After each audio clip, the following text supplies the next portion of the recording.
Vamos a ver. Bueno, poquito la agenda de lo que viene. Ayer Laura arrancó con Economía de la Información, sería la anteúltima unidad del curso. Después de esa unidad vamos a tener juegos de señales, estaríamos cerrando la materia. Hoy a mí me va a tocar cerrar juegos repetidos, ¿sí?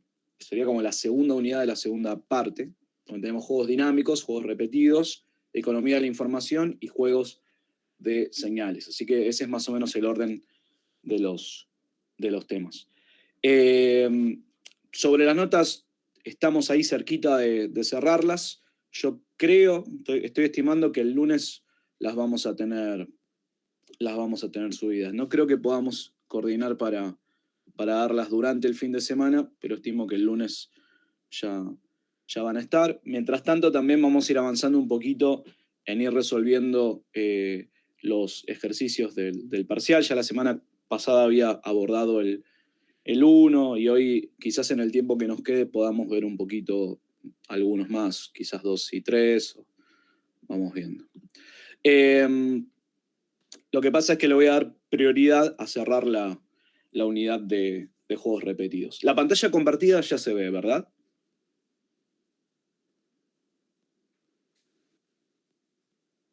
Sí, perfecto. Bueno, arranquemos entonces. Con Laura habían arrancado la unidad de juegos repetidos la semana pasada, ¿sí? Hoy lo que voy a hacer es cerrar, vamos a tratar de hablar de algunas otras posibles estrategias que se pueden aplicar y además ver algunas aplicaciones, ¿sí? Eso es lo que voy a intentar que veamos hoy y después, si nos queda un poquito de tiempo, avanzamos con algún ejercicio más del parcial, que creo que un ratito antes del final de la clase nos va a quedar. Bueno, lo primero que voy a hacer es plantear una versión del dilema del prisionero, con la cual voy a ilustrar algunas ideas o algunos posibles tipos de estrategias que podríamos analizar, pero usemos este juego como base. Tenemos CID.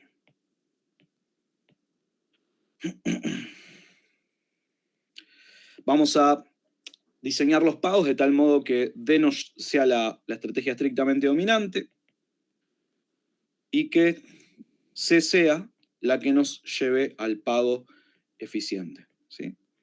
Esto después en los libros cambia, pero no importa la letra. Realmente podría haber sido J y R. Lo importante es entender a través de los pagos cuál es el rol de cada una. Después, en distintos problemas, el contexto nos dará información acerca de cuál es la dominante, cuál es la dominada, cuál es la que podríamos llevar al pago eficiente. Bueno, con Laura seguramente hayan visto la estrategia trigger, ¿sí? O la estrategia del disparador, que consistía en que en el primer periodo cada jugador, o sea, elija jugar C, en este caso, la estrategia que llevaría al pago eficiente, y luego la idea sería que si yo como jugador 1 veo que el 2 eligió C, seguiría jugando C en virtud de haber visto que el otro jugador cumplió o que estaba dispuesto a ir al sendero eficiente, ¿sí? Entonces, si el otro jugador elige la misma estrategia, al ver que yo elegí C, también jugaría C, y esto nos llevaría a pagos de 2 en todos los periodos, ¿sí? Con un delta lo suficientemente alto, este perfil de estrategias constituiría un equilibrio de Nash, y eso fue un poco lo que se buscó en la clase inicial. ¿Por qué necesito un delta alto? Porque si no es muy tentador el desvío. ¿El desvío en qué consistiría? En que si el jugador 2 va a elegir C, yo como jugador 1 podría elegir D en el primer momento, y en este punto llevarme 3, ¿sí? Aprovechar que el otro jugador está dispuesto a colaborar, entonces lo duermo y elijo la estrategia dominante. Lo que pasa es que si eso sucede, ¿qué puede hacer el jugador 2 después? O en la estrategia trigger, ¿qué es lo que va a hacer? Una vez que yo haya jugado D, el otro jugador, ¿qué es lo que va a elegir de ahí en adelante? Claro, castigarlo, ¿sí? Y hay muchas formas de castigar. La que se usa en la estrategia trigger inicial es jugar D para siempre, ¿sí? D para siempre. Entonces, si el otro va a jugar D para siempre, una vez que yo me haya desviado, también voy a jugar D para siempre. No tengo nada mejor que hacer después de eso, porque no hay manera de recuperar, no hay manera de recuperar un resultado eficiente, no tengo otra alternativa que me pueda dar un pago mayor. Y a partir de ahí, los pagos serían 1. Entonces, ahí está el trade-off, ¿no? Porque yo puedo mantenerme en el sendero eficiente, lo que hoy implica un pago menor que el desvío, pero me compro en el futuro todo este sendero de pagos de 2, que es más grande que el sendero de los pagos de 1. Lo que pasa es que este sendero se obtiene mañana. Yo tengo que esperar para que eso suceda, y hoy tendría que sacrificar este beneficio que podría obtener desviándome. Por eso es que el delta termina siendo fundamental para establecer si vamos a llegar o no a un sendero en el cual haya colaboración y se alcance el resultado eficiente. Bueno, lo que les voy a mostrar ahora es, para arrancar, una estrategia distinta. Una estrategia distinta, y voy a aprovechar un poquito para repasar cómo se plantean, ¿sí? Las estrategias tienen que ser planes contingentes completos, es decir, que nos tienen que preparar para cualquier cosa que pueda suceder a lo largo del juego. La estrategia trigger efectivamente lo es, y la que le voy a presentar ahora va a cumplir con esas condiciones. Y les voy a tratar de mostrar que acá tenemos alternativas, que no es simplemente que tenemos que trabajar con la trigger, que puede haber estrategias que tengan un diseño similar, pero que de repente no tengan la obligación de guiarme a que vayamos al sendero eficiente, de repente. Entonces les voy a mostrar una. El jugador 1 podría arrancar jugando C, pero la idea es que ahora no voy a jugar C para siempre, sino que mi comportamiento va a ser, voy a ir jugando C, D, C, D, C, D. ¿Qué le voy a pedir al otro jugador para yo respetar este sendero, para yo respetar este comportamiento? Lo que le voy a pedir es que vaya alternando, pero eligiendo la acción opuesta a la que yo elegí cada periodo. ¿Por qué esto podría llegar a ser razonable para el jugador 1? O sea, ¿qué podría obtener el jugador 1 comportándose de esta forma? Pensemos un ratito si el jugador 2 cumple. ¿Cuál sería el pago del jugador 1 en el periodo 1? Miren la matriz que está arriba. ¿Cuánto obtiene el 1 cuando juega C y el otro D? Pero el 1, ¿está bien? El 1 es el que está jugando C ahora. Entonces, claro, el 1 arranca en 0, pero en el siguiente periodo sí va a pasar lo que decías, Zaira. ¿Sí? En el siguiente periodo va a tener 3. ¿Por qué? Porque ahí se alternan los roles.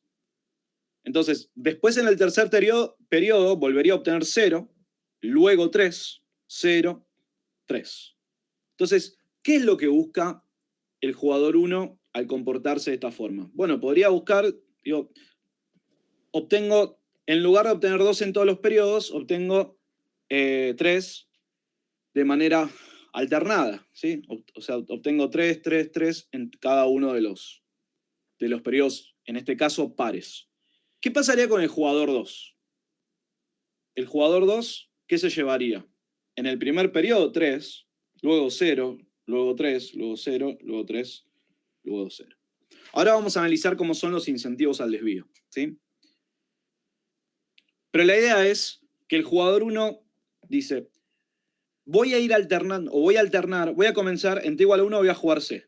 Y luego alternaré entre C y D, jugaré D en los periodos pares, C en los periodos impares, mientras que el jugador 2 alterne jugando D en los periodos impares y C en los pares. Entonces, ¿cómo sería la estrategia? Voy a tratar de escribir detalladamente la estrategia del 1. Estrategia del 1. En T igual a 1,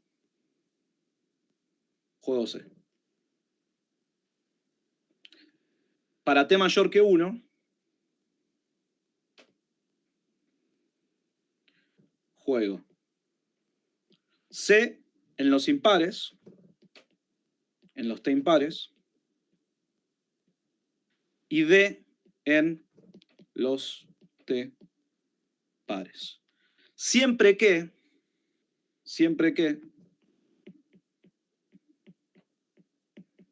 el jugador 2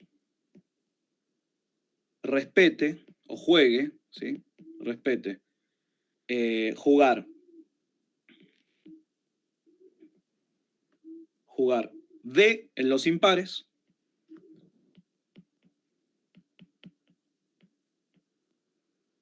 y C en los pares. ¿Sí?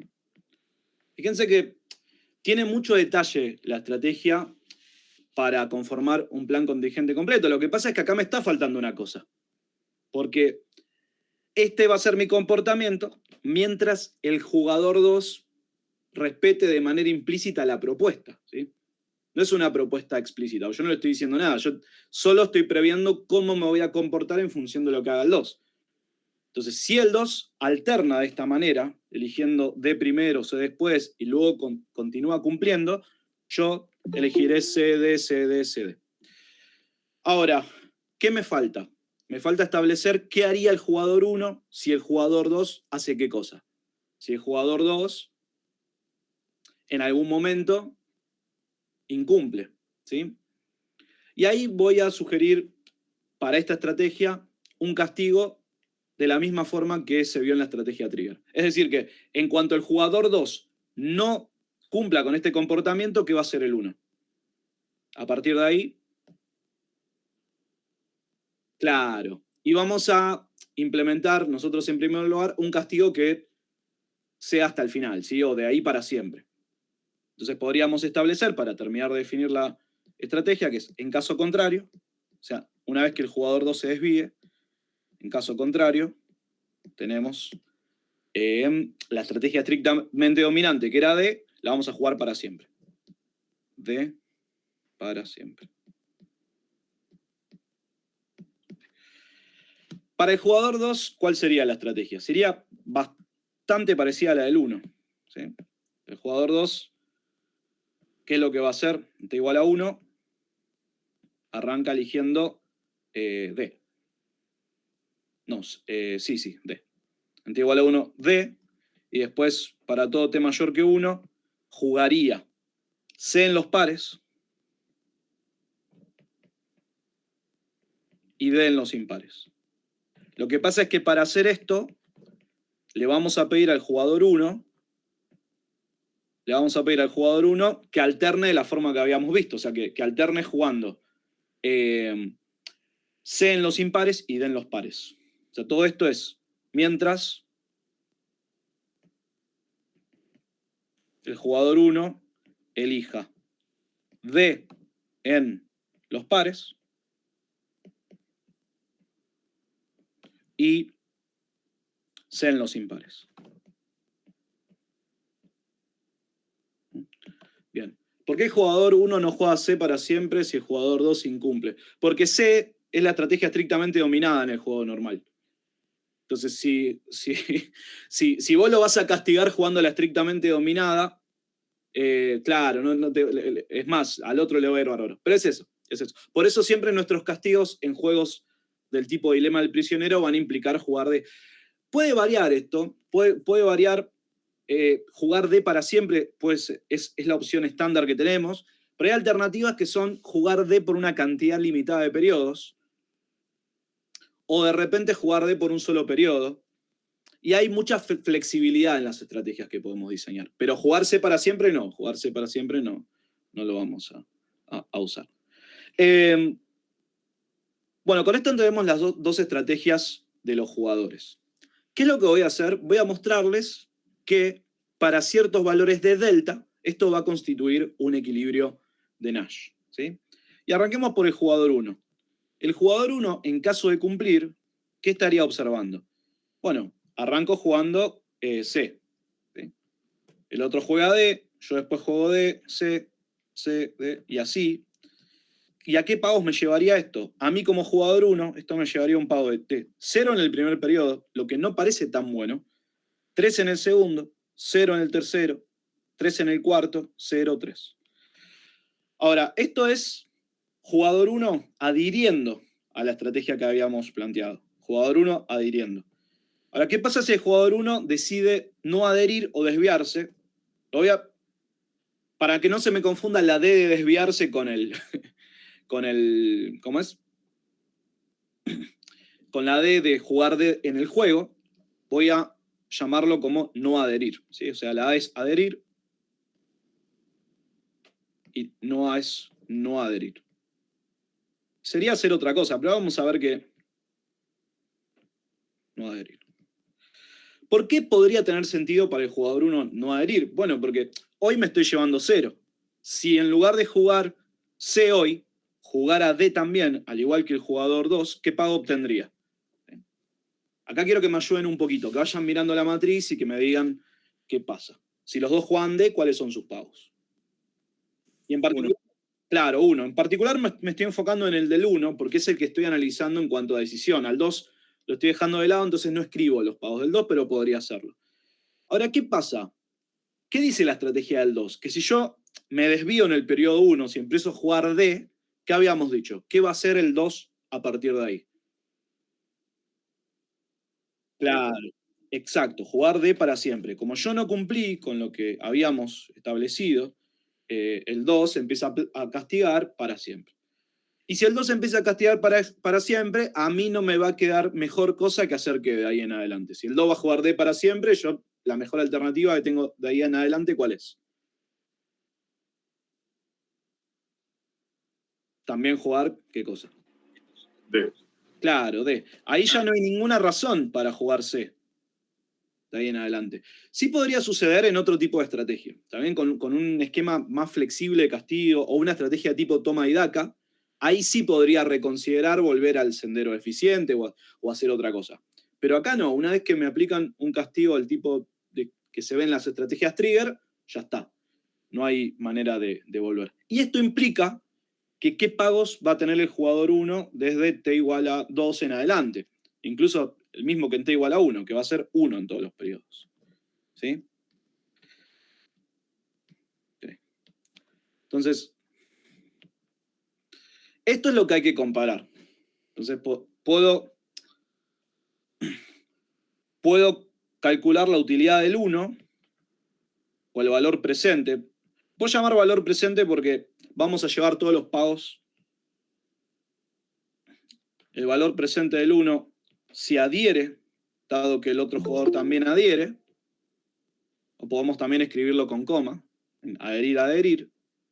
Hagámoslo con coma si mantengo tanto como sea posible en la anotación de Watson. Aunque acá tengo que decir que Watson en el capítulo de juegos repetidos en particular no escribe nada, ni se molesta en establecer una anotación como esta. Simplemente explica qué pagos va a calcular, desarrolla y listo. Es como que en el libro van a ver algo así como, bueno, si el jugador 1 adhiere y el 2 también adhiere, los pagos serán los siguientes y escribe directamente lo que vamos a calcular. Entonces, ¿cuál sería el pago del jugador 1? Bueno, tendríamos el 0, que ahora lo voy a borrar, obviamente, pero el punto es que quiero mostrar que el 3, ¿por cuánto lo voy a tener que multiplicar? Este 3 que aparece un periodo más adelante. Y acá está la idea de que estoy trayendo todo a valor presente, a valor de hoy, ¿sí? Donde hoy es... factor de descuento. Claro, entonces ahí lo multiplico por delta, que como están señalando es la tasa de factor de descuento, lo podemos llamar, ¿sí? Más el siguiente 0 estaría multiplicado por delta al cuadrado, obviamente se va a ir, y después tendríamos t por delta al cubo, más, y así. ¿Sí? O sea, ¿que esto qué es en definitiva? Cuando me abstraiga de todos los ceros, nos queda 3 por delta, más 3 delta al cubo, más 3 delta a la quinta, más 3 delta a la séptima, y así, siempre, en este caso, yendo a través de las potencias impares. Bueno, en esta unidad va a hacer falta que tengamos un breve repaso de lo que son las progresiones geométricas. ¿Sí? Es algo a lo que vamos a tener que prestarle atención porque siempre va a ser necesario en cada uno de estos ejercicios. Lo que voy a hacer para lo que sigue es sacar factor común 3 delta para mostrarles 3 delta está repetido en todos los pagos, ¿lo ven? 3 delta está presente en el término 1, en el término 2, en el término 3. Les voy a mostrar qué es lo que quedaría dentro del corchete. 3 delta sobre 3 delta para el primer término, ¿cuánto me daría? ¿Sí? Quiero que me ayuden con los primeros 2 o 3 para que vean el patrón. ¿Sí? 3 delta sobre 3 delta, ¿cuánto me da? 1. Y 3 delta al cubo sobre 3 delta, ¿cuánto nos quedaría? Ese es un poco más interesante ya.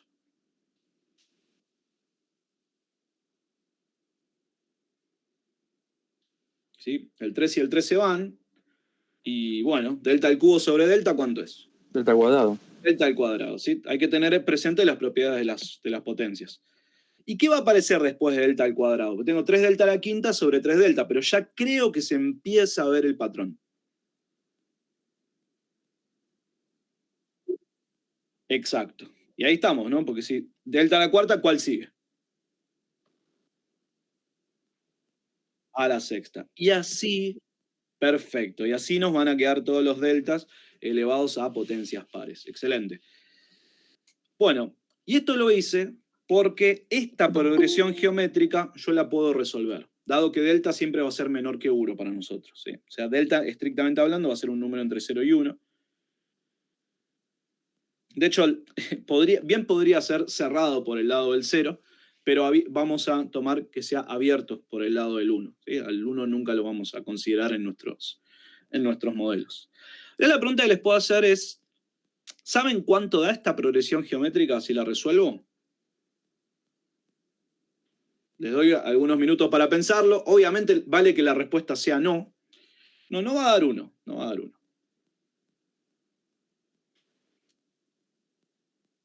No va a dar 1. Sino que nos va a dar algo que va a depender de delta. ¿Sí? Creo que era delta sobre 1 más delta al cuadrado, creo.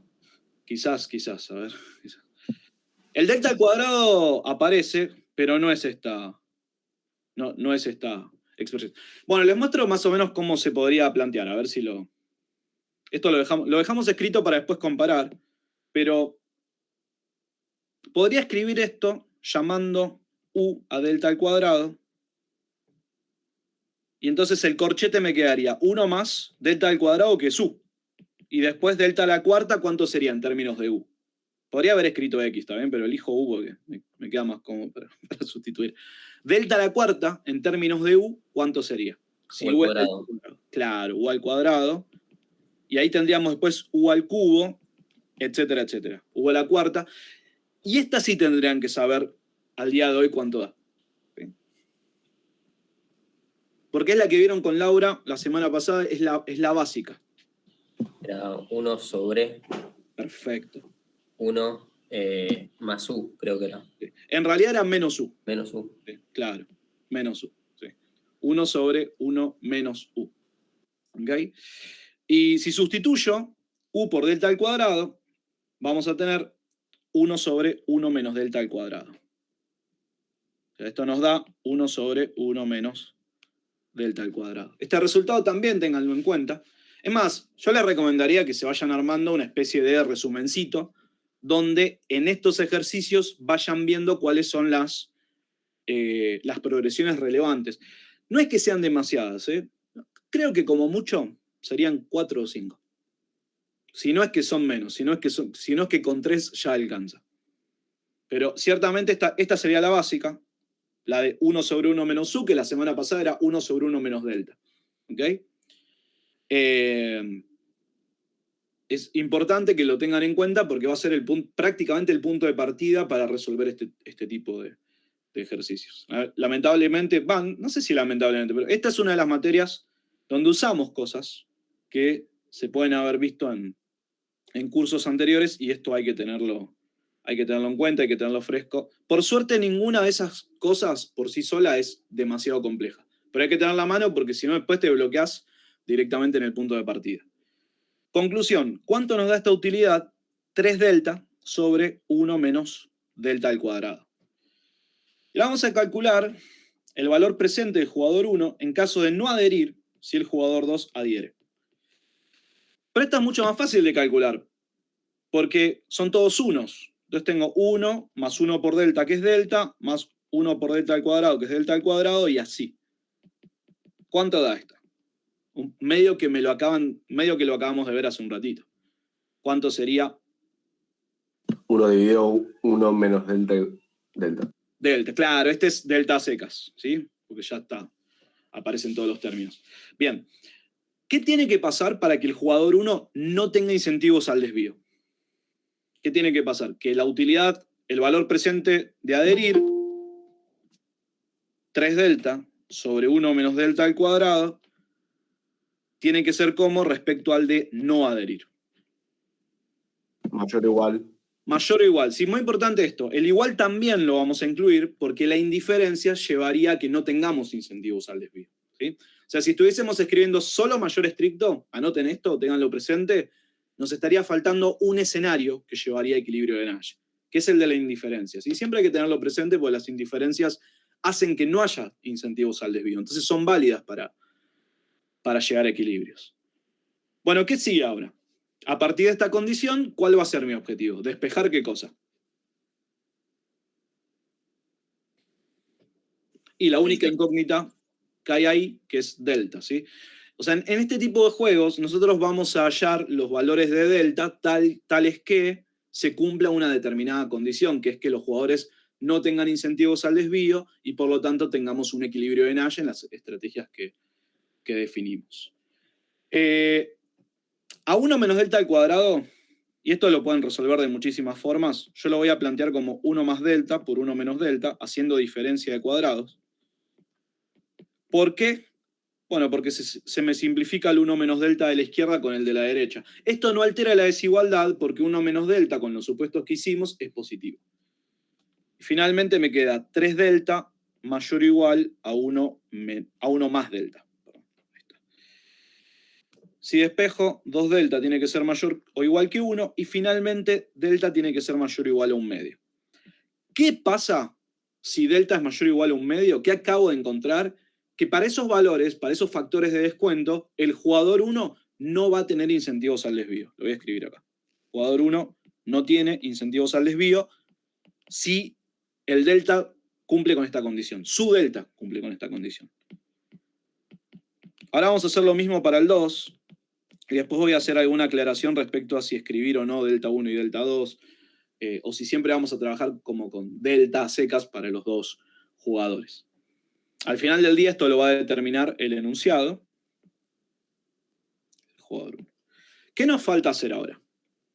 Nos falta analizar en qué jugador. Vamos a hacerlo.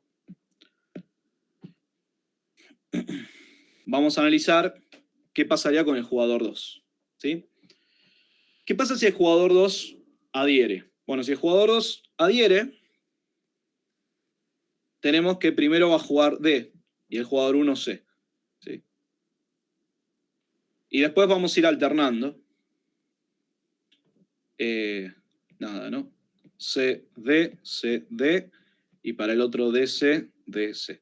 Ahora me voy a enfocar en los pagos del jugador 2, que serían 3, 0, 3, 0, 3, 0. Y luego pensaría lo siguiente. Si yo quiero como jugador 2 desviarme en el periodo 1, ¿tendría algún sentido eso para mí? Bueno, vamos a verlo. Jugador 1 está jugando C. Yo, si me desviara en el periodo 1, ahora estoy jugando D. Está bien eso. Si lo hago, el jugador 1 va a seguir con el sendero establecido. Ahora, si yo me desvío, pasaría a jugar C. Pero por el hecho de desviarme, ¿qué consigo ahí? Que el jugador 1 pase a elegir qué cosa. Una vez que yo juegue C. ¿Qué va a empezar a hacer el jugador 1 como yo me salí del sendero? ¿Qué va a jugar? Claro, va a jugar D para siempre. ¿Sí? Y si el jugador 1 juega D para siempre, yo también, digo, lo mejor que voy a tener para hacer es jugar D para siempre. No hay nada que me pueda reportar un mayor pago de ahí en adelante. Ahora, ¿qué problema hay con esto? Bueno, veámoslo. Si yo me desvío, obtengo en CC, ¿cuál es la utilidad que va a obtener el jugador 2? Que es la que voy a escribir porque es la comparación que vamos a hacer ahora. 2, perfecto. Y de ahí en adelante, jugando ambos D, 1 para siempre, claro. 1, 1, 1, 1, 1. Bueno, no sé si se alcanza a ver, Pero el jugador 2 nunca va a tener incentivos a ir por este tipo de desvío. ¿Por qué? Bueno, la intuición rápida es que el jugador 2 está sacando el pago más alto, adhiriéndose a la estrategia. ¿Sí? 3 hoy. Entonces, ¿para qué vas a jugar 2 hoy si encima después vas a tener este sendero? Ahora voy a ser un poquito más riguroso. ¿Cómo puedo probar rápidamente, pero sí siendo exhaustivo, que el 2 no se va a desviar? Y comparemos. Para cualquier delta, ¿qué va a ser mejor? ¿Tener 3 hoy y 0 mañana o 2 hoy y 1 mañana? Comparemos esos dos periodos. Para cualquiera de los delta permitidos, ¿qué va a pasar? ¿Por qué optaría el jugador 2? Ignoremos de momento los periodos de 3 en adelante. Comparemos ese par nomás. Yo me enfocara solo en eso. ¿Qué le serviría? Más el presente te importa. Claro, entonces, ¿se queda con qué? No sé si era delta igual a 0 o igual a 1. Uno de los dos. No, delta es exógeno acá para el jugador 2, ¿está bien? O sea, va a tener un delta, entre 0 y 1, ¿sí? Sabemos que es menor que 1, pero podría tomar cualquier valor entre 0 y 1, solo que 1 no, ¿está bien? Pero para cualquiera de esos valores, ¿qué va a preferir? ¿Lo que está arriba, el 3 y el 0, o el 2 y el 1? El 3. El 3. Es mayor. Claro, el 3 va a ser necesariamente mayor. ¿Por qué? Porque si yo comparo 3 hoy más 0 mañana, o sea, 0 por delta, ¿cómo es esto respecto a 2 hoy más 1 mañana? Y se dan cuenta que por más alto que sea el delta, yo nunca puedo conseguir que 2 más delta sea igual a 3. O sea, 3 va a ser necesariamente mayor a 2 más delta. ¿Por qué? Porque delta es un número, es un valor que asumimos que nunca es 1. ¿Sí? O sea, con nuestros supuestos, esto nunca lo va a equiparar. Siempre vamos a preferir el 3. Distinto hubiese sido el caso si acá habríamos tenido un 2, por ejemplo. ¿Sí? En lugar del 1, un 2, ahí sí se modificaba el análisis porque tenía que encontrar un delta. Pero la comparación 3-0 contra 2-1 siempre es favorable al 3 para todos los delta que permitimos. Entonces, ¿qué crítica podemos tener hasta ahora? Que está bien, yo estoy comparando solo los dos periodos. Pero mirá si más adelante no pasa algo que cambie todo. ¿Pero qué pasa más adelante? Analizo los siguientes dos periodos para que se vea claro. ¿Ven lo que pasa ahí? Vuelvo a tener la comparación entre 3 y 0, pero ahora peor, porque ahora ni siquiera estoy con 2 y 1, sino que estoy con ¿qué? 1 y 1. ¿Qué es mejor, tener 3 hoy o 1 hoy y 1 mañana, con los supuestos que hicimos? 3 hoy, ¿lo ven? No tiene, ahí ya directamente no hay comparación. Y como esto vuelve a pasar para todos los pares de periodos que tomemos de ahí en adelante, puedo concluir ¿qué cosa? Que el jugador 2 no va a tener incentivos al desvío. Cosas que pueden pasar en el segundo parcial. ¿Sí? En el segundo parcial podría llegar a suceder que les tome exactamente esta misma estrategia, por ahí con otros pagos, ¿sí? Pero que sea exactamente el mismo juego porque ha pasado. ¿Y saben qué veo? Que en lugar de ir por este argumento, la gente calcula las utilidades y desarrolla. Lo que no está mal. ¿Cuál sería la utilidad del jugador 2 de adherir si el 1 adhiere? O el valor presente. ¿Está bien? El valor presente del 2 de adherir si el 1 adhiere. Bueno, tendríamos 3 más 3 delta al cuadrado más 3 delta a la cuarta y así. ¿Qué esto nos daría? Si saco factor común 3 sobre 1 menos delta al cuadrado. ¿Cuál sería el valor presente del jugador 2 si el 1 adhiere pero él se desvía? Acá respeto un poco el orden como suele aparecer en Watson, que es siempre primero el jugador 1 y luego lo que va a ser el jugador 2, que es ahora el que estamos analizando. Bueno, si me desvío obtengo 2 hoy y después 1 mañana, 1 pasado mañana y así sucesivamente. Y esto nos daría 2 más delta sobre 1 menos delta. ¿Sí? Esta delta sobre 1 menos delta porque el primer término es delta. ¿Sí? A grandes rasgos esa sería la forma rápida de recordarlo. Entonces, si se olvidaron de este argumento, ¿qué es lo que siempre pueden hacer? Comparar estos dos valores presentes. Ahora, ¿qué pasa? El primero siempre va a ser más alto que el segundo, solo que van a tardar en darse cuenta. porque van a tener que hacer la comparación. En este caso incluso no recuerdo exactamente si habría que buscar raíces, y van a llegar a la conclusión de que para ninguna de las raíces que tendríamos, al plantear las inecuaciones, buscando los puntos de corte o de igualdad, se va a dar que lo de abajo sea mayor que arriba.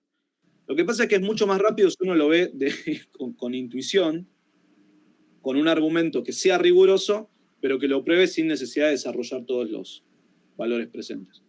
Ahora, Profe, sí. una pregunta, pero si yo quisiese comparar T3 y T4 de adherir y no adherir, ¿no me quedaría el absurdo de que delta tiene que ser mayor que 2? ¿Cuál es el absurdo de que delta tiene que ser mayor que 2? Cuando comparamos periodo 1 y periodo 2 de adherir y que no adhiera, nos quedaba que delta tenía que ser mayor que 1, y era absurdo porque supuestamente delta estaba entre 0 y 1. Sí, Si yo comparo cuando el jugador 2 empieza a recibir solamente 1 de pagos, sí. ¿no te quedaría que delta tiene que ser mayor que 2? O sea, un absurdo todavía peor. Pero que te quede. Claro, bueno, sí. Si querés que se desvíe. Sí. Pero con eso ya podía no hacer las utilidades y compararlas. Eso es lo que estoy diciéndoles. ¿Sí? Claro. Que si hacen el argumento de arriba, que es esto que me acabas de decir, ¿sí? Si lo hacen de esa forma, se ahorran el hecho de, para este caso, comparar los valores presentes.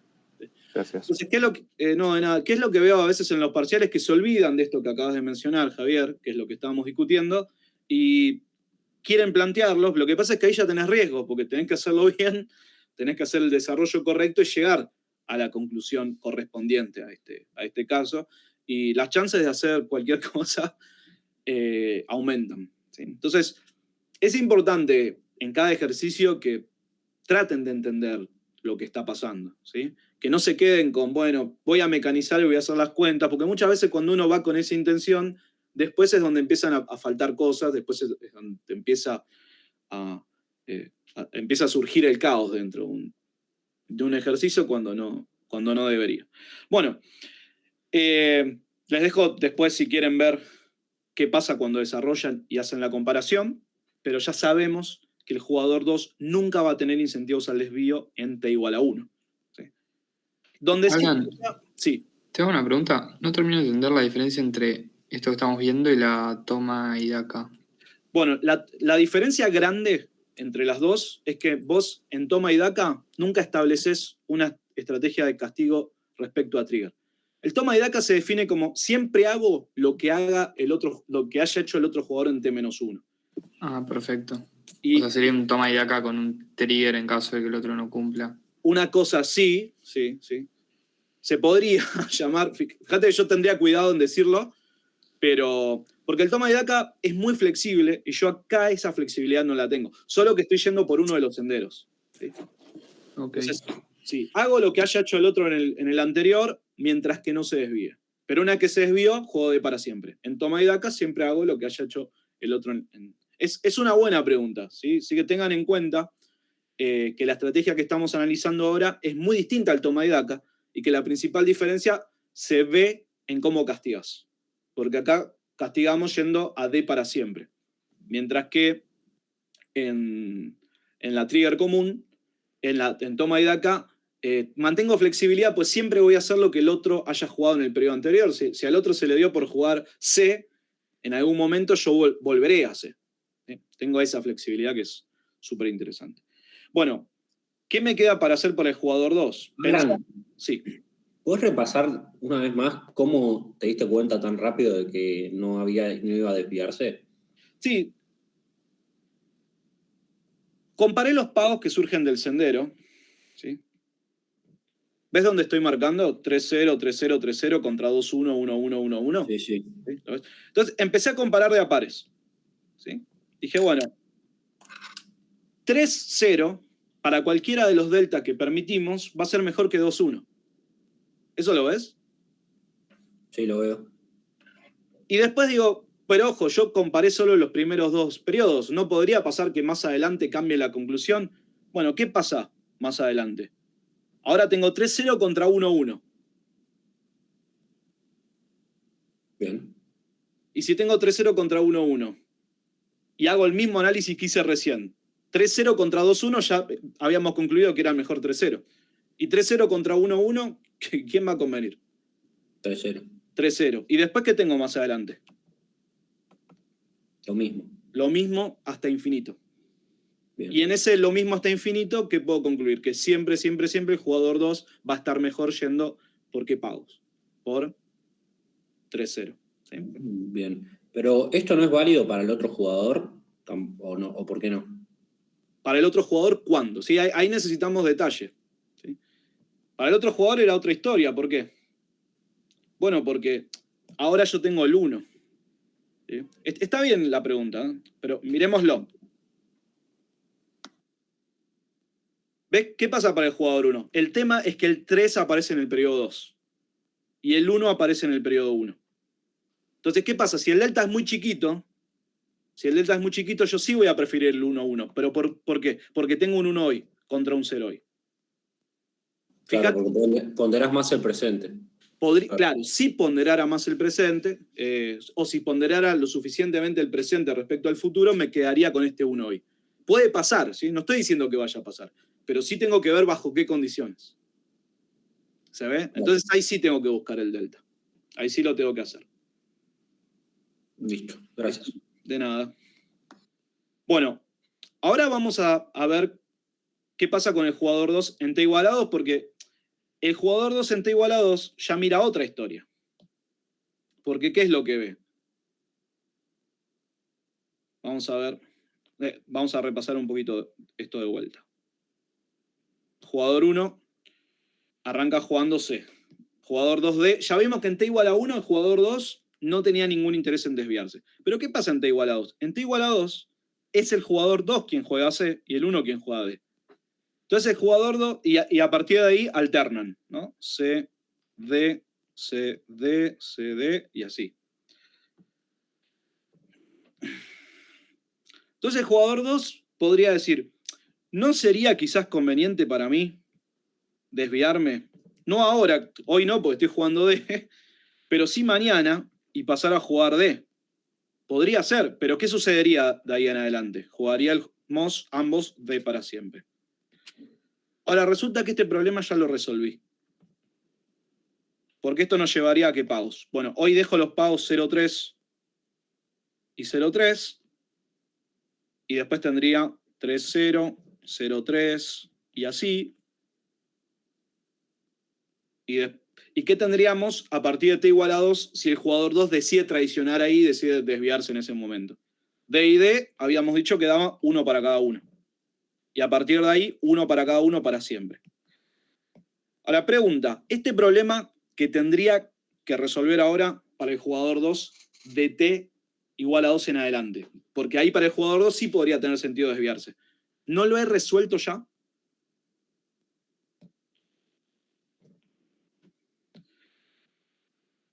No para el jugador 2, pero sí para quien hice este análisis.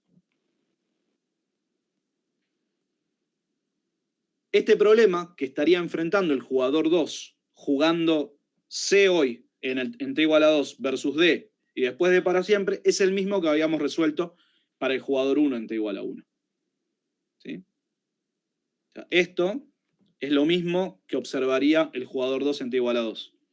¿Por qué? Porque están alternando roles. Entonces, ¿el jugador 2 podría querer desviarse en T igual a 2? Sí. Para que no lo haga, ¿qué necesito? Que su delta sea mayor o igual a ¿cuánto? Un medio. Claro, porque es exactamente el mismo análisis que tuvimos para el jugador 1. ¿Sí? Entonces, acá estoy aprovechando para mostrarles que a veces basta con hacer el análisis para un solo jugador si yo después puedo argumentar que las conclusiones van a ser equivalentes por cómo se presentan los pagos desde el momento de análisis en adelante. Mientras que en algunos ejercicios va a ser necesario hacerlos por separado. ¿Sí? Vamos a tener que encontrar el delta para el jugador 1, el delta para el jugador 2 y después hacer un análisis final respecto a qué tendría que pasar.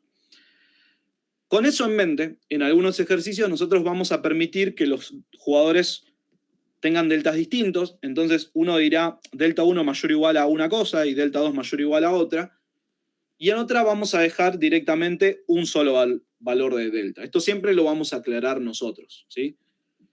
Si vamos con un solo valor de delta y nos cruzamos, por ejemplo, que para el jugador 1 hemos encontrado, no sé, delta mayor o igual a un medio y para el jugador 2 delta mayor o igual a 2/3, ¿con qué condición nos vamos a quedar para decir que bajo esos valores de delta habrá equilibrio de Nash? Esto para anticipar algo que podría pasar en ejercicios o en el futuro y que ya lo tengan en cuenta, ¿sí? Entonces, supongamos que en un ejercicio les decimos que el delta va a ser igual para ambos jugadores, entonces ya no distinguimos entre delta 1 y delta 2, sino que trabajamos con delta como hice en este caso. Pero que cuando hacemos todo el desarrollo llegamos a valores distintos de corte. Para el jugador 1, mayor o igual a 1/2. Para el jugador 2, mayor o igual a 2/3. ¿Cuál? Tiene que ser igual a mayor o igual a 2/3. Exactamente. Nos vamos a quedar con la condición más exigente, la más restrictiva, ¿sí? O sea, delta mayor o igual a 2/3 en ese caso hipotético para tener n, ¿sí? Porque con delta mayor o igual a 2/3, ¿qué es lo que voy a garantizar? Que ninguno de los jugadores tenga incentivos al desvío. En cambio, con delta mayor o igual a 1/2, ¿me alcanza? Y no, porque con delta, claro, con delta mayor o igual a 1/2 solo puedo garantizar que el 1 no va a tener incentivos al desvío, pero va a haber valores tales que el 2 sí. Entonces, cuando se dé este caso, cuando se dé esta situación, va a haber que quedarse con el más grande. Si lo analizamos con delta separado, ya no, porque directamente decimos para delta 1, para el jugador 1 tal cosa, para el 2 otra cosa, y la respuesta termina ahí. A un jugador le vamos a pedir A, al otro jugador le vamos a pedir B, y listo. Como son distintos, los escribimos por separado y ya está. Pero cuando estemos, por alguna razón, asumiendo que va a ser el mismo delta, nos vamos a tener que quedar con la condición más restrictiva. En el caso que resolví ahora, ¿qué nos pasa? Que justo llegué de casualidad a que para ambos jugadores el delta es el mismo. Entonces dejo delta mayor o igual a 1/2 y listo. Bueno, esto era lo primero que quería mostrarles. Ahora, ¿qué pasa? Resulta que, así como pensé la estrategia que les acabo de contar, podría haber pensado en muchísimas otras, ¿sí? Y de hecho podría haber pensado en infinitas estrategias distintas que podrían llevarnos a equilibrios de Nash. Esto es un poquito un drama en juegos repetidos porque a veces uno puede tener la pretensión de encontrar todos los equilibrios. Bueno, acá olvídense de eso, ¿sí? Acá no va a pasar. Entonces, nuestro enfoque o las preguntas que nos vamos a hacer en juegos repetidos es si un determinado perfil de estrategias, bajo ciertas condiciones, puede constituir un equilibrio de Nash, ¿sí? Vamos a hacer un análisis más específico. Nuestras preguntas van a ser, bueno, por ejemplo, estrategias trigger. Pueden ser Nash acá y vamos a buscar los deltas para que eso pase. Y veremos si existen. No vamos a tener la pretensión de encontrar todos. Lo siguiente que voy a hacer es mostrar un poquito esto, mostrar que hay muchísimas posibilidades que podrían surgir y voy a tratar de hacer un análisis un poquito más general, pero para este juego. O sea, retomemos. Jugador 1, vamos con 6D. Jugador 2, 6D.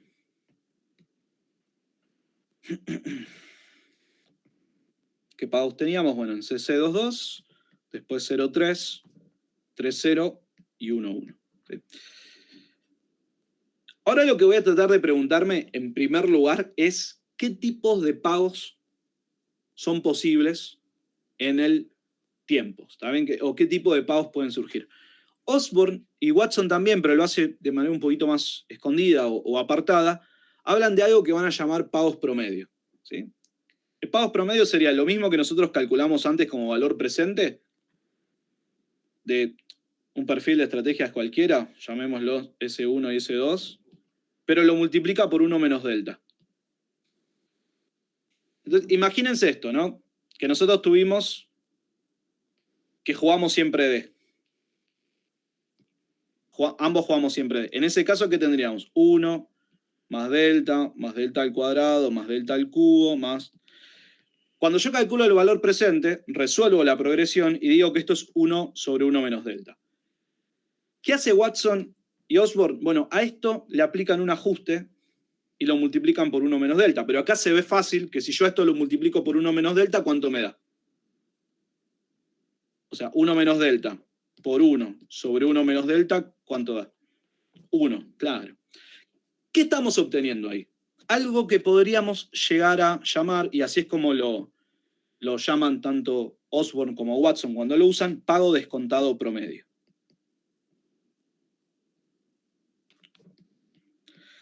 ¿Qué tiene de bueno? ¿Por qué puede llegar a ser interesante? Porque es un valor directamente comparable con los que aparecen en la matriz del juego, como si se jugara una sola vez. O sea, si el juego durara una sola etapa, ¿qué pagos se pueden obtener? 0, 1, 2 y 3.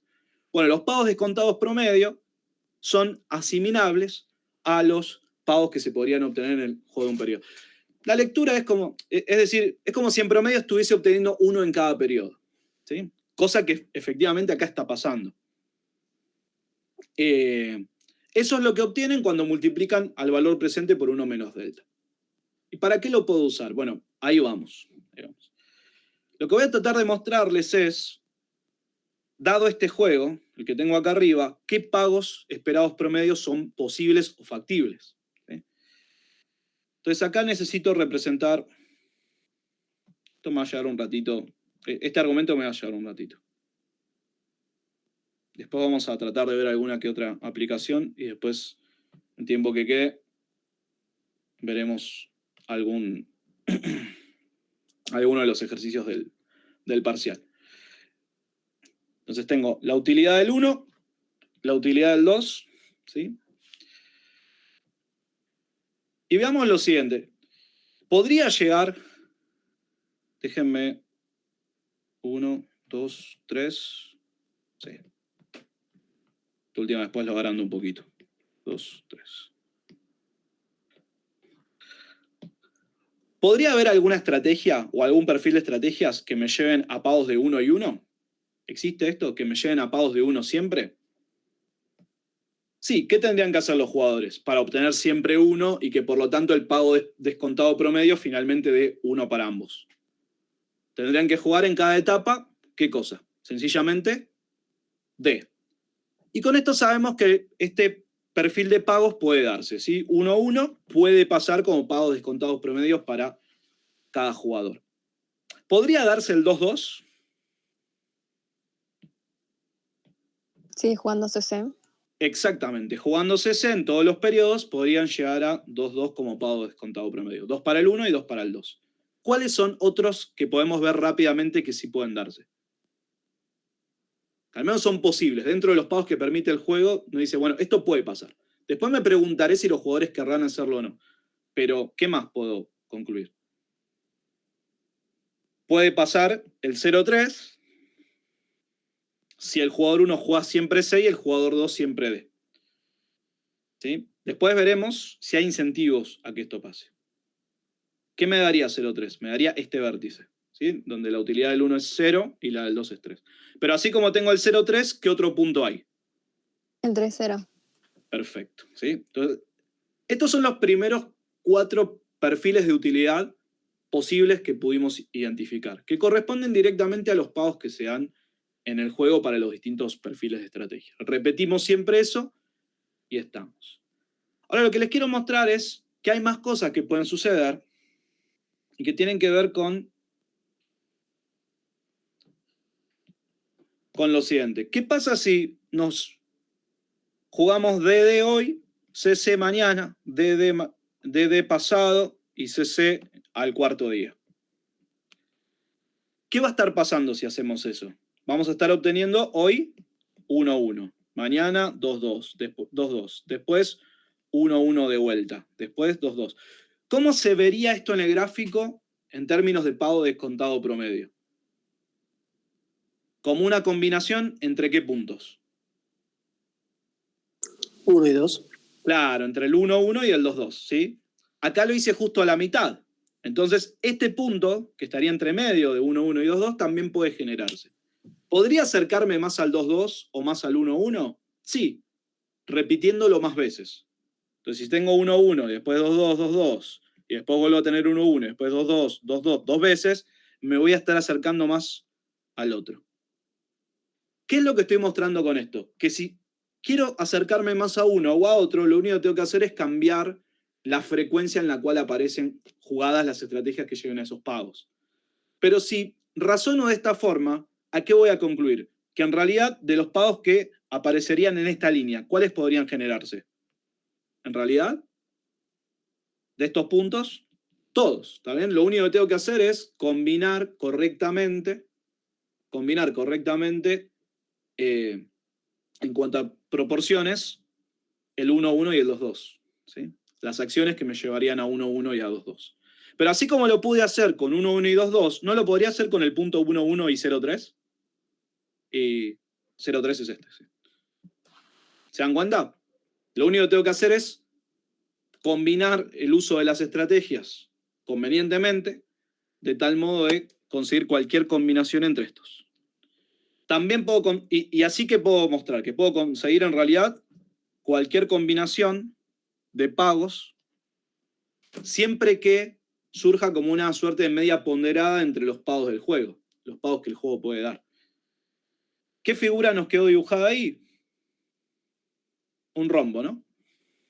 Y de ese rombo, según el argumento que acabamos de dar, ¿qué puntos son plausibles o factibles que se podrían llegar a obtener? En realidad, según vimos, todos, ¿está bien? Todos, claro. No solo los interiores, sino los bordes también, porque si para obtener algunos de los bordes, tengo que combinar justo pagos de la matriz sin mezclarlos con otros. Por ejemplo, en 0,3, a ver, sí. Si yo combino 0,3 con 1,1, voy a obtener la línea de abajo. ¿Sí? Entonces, todos los puntos del rombo podrían llegar a ser obtenidos. Este es el conjunto de pagos factibles. O sea, para arrancar, esto es lo que podría darse independientemente de las estrategias que elija. Nunca me voy a poder escapar de acá. O sea, fuera de esto, nada puede suceder, ¿sí? Nada puede surgir como pago descontado promedio que esté por fuera del rombo. Dentro del rombo puedo estar eligiendo estratégicamente los senderos para cada jugador. Profe, ¿puedes repetir cómo dijo que se llamaba todo eso de lo de adentro? Pagos, algo así. Sí, pagos descontados promedio factibles. Gracias. A veces lo voy a llamar pagos descontados factibles, pero el promedio también está. Ahora voy a agregar una pregunta más para analizar dentro de esto, que es, de estos pagos, todos podrían surgir como equilibrios de Nash. Y vamos a argumentar un poquito a partir del 0,3. ¿Sí? ¿Podría haber un equilibrio de Nash en donde los pagos descontados promedio sean estos? 0 para el jugador 1 y 3 para el jugador 2. ¿Qué necesitaríamos para que surja eso? Que en todos los periodos se juegue, el jugador 1 elija C y el jugador 2 elija D. ¿Puede surgir eso como un equilibrio de Nash? ¿Sí o no? No. ¿Qué jugador tendría problemas con esa situación? Por uno. El 1, porque el 1 siempre podría desviarse hacia dónde? Hacia D y al menos asegurarse el pago de 1. Claro. ¿Sí? Entonces, 0,3 no puede darse. 0,3 jamás va a poder darse como pago descontado promedio porque nunca vas a poder forzar a un jugador a que reciba un pago menor al del equilibrio de Nash del juego común todo, ¿sí? O al de su estrategia estricta, al mínimo que le daría su estrategia dominante. O sea, el jugador 1 no hay manera de forzarlo a que obtenga un pago promedio menor que 1. Siempre se lo puede garantizar, porque lo único que necesita es jugar D. Juega D en todos los periodos, obtiene 1. Entonces, jamás va a haber un equilibrio de Nash que nos lleve a pagos de 0,3. Y es más, en base al argumento que acabo de desarrollar, sé que no solo 0,3 no va a poder surgir como un Nash, sino cualquiera que esté a la izquierda de qué punto.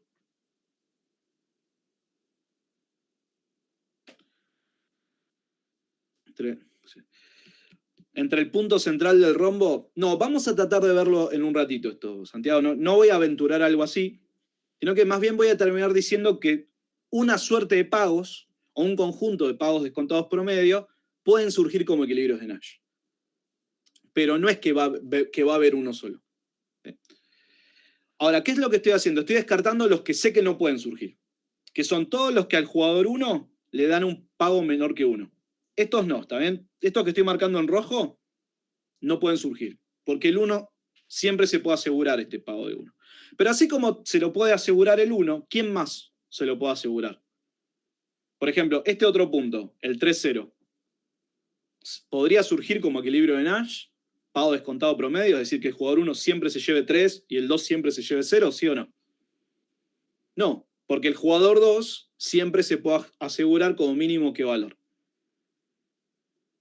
Lo mismo que el 1, Uno también. pago de 1. Entonces, todos los perfiles de pago que estén por debajo de 1 para el jugador 2, también los puedo descartar. Estos jamás pueden surgir como equilibrios de Nash. El 1-1 sí puede surgir si es que los jugadores juegan siempre D, y bueno, no hay nada que hacer contra eso, pero ya vimos nosotros que el 2-2 sí podía surgir. ¿Qué tipo de estrategia me lleva a un pago descontado de promedio de 2 para cada jugador? Y ya la vimos. Es más, no la vieron explícitamente conmigo, yo solo la mencioné al principio como un repaso, pero ¿con quién? La vieron con Laura. ¿Cuál es esa estrategia que sabemos que nos lleva para determinados delta a 2-2? A que los jugadores siempre jueguen C.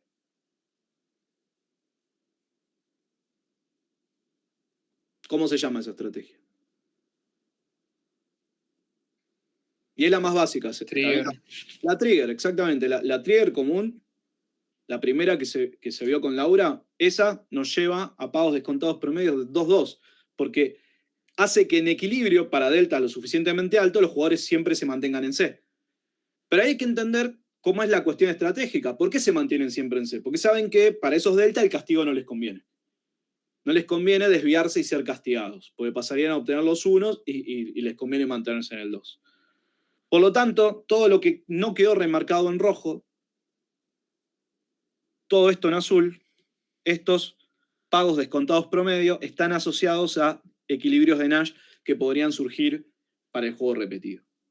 Pero no es que solamente se va a dar el del 1-1 o el del 2-2, sino que puedo conseguir prácticamente cualquier combinación. Lo único que tengo que hacer es combinar estratégicamente las frecuencias en las cuales se juegan C y D. ¿Sí? Incluso con las que les mostré recién, donde tengo 3-0, 3-0, 3-0, ahí tendría 1,5. ¿Sí? Realmente puede surgir este para cada jugador. Y también pueden surgir los demás. Lo único que tengo que hacer es diseñar correctamente la estrategia para que eso pase. Este resultado que nos dice que existen perfiles de estrategia, tal que cualquiera de estos pagos que terminé remarcando finalmente en azul, pueden surgir como equilibrios de Nash del juego repetido infinitas veces, se llama Folk Theorem. Así lo van a ver en la literatura.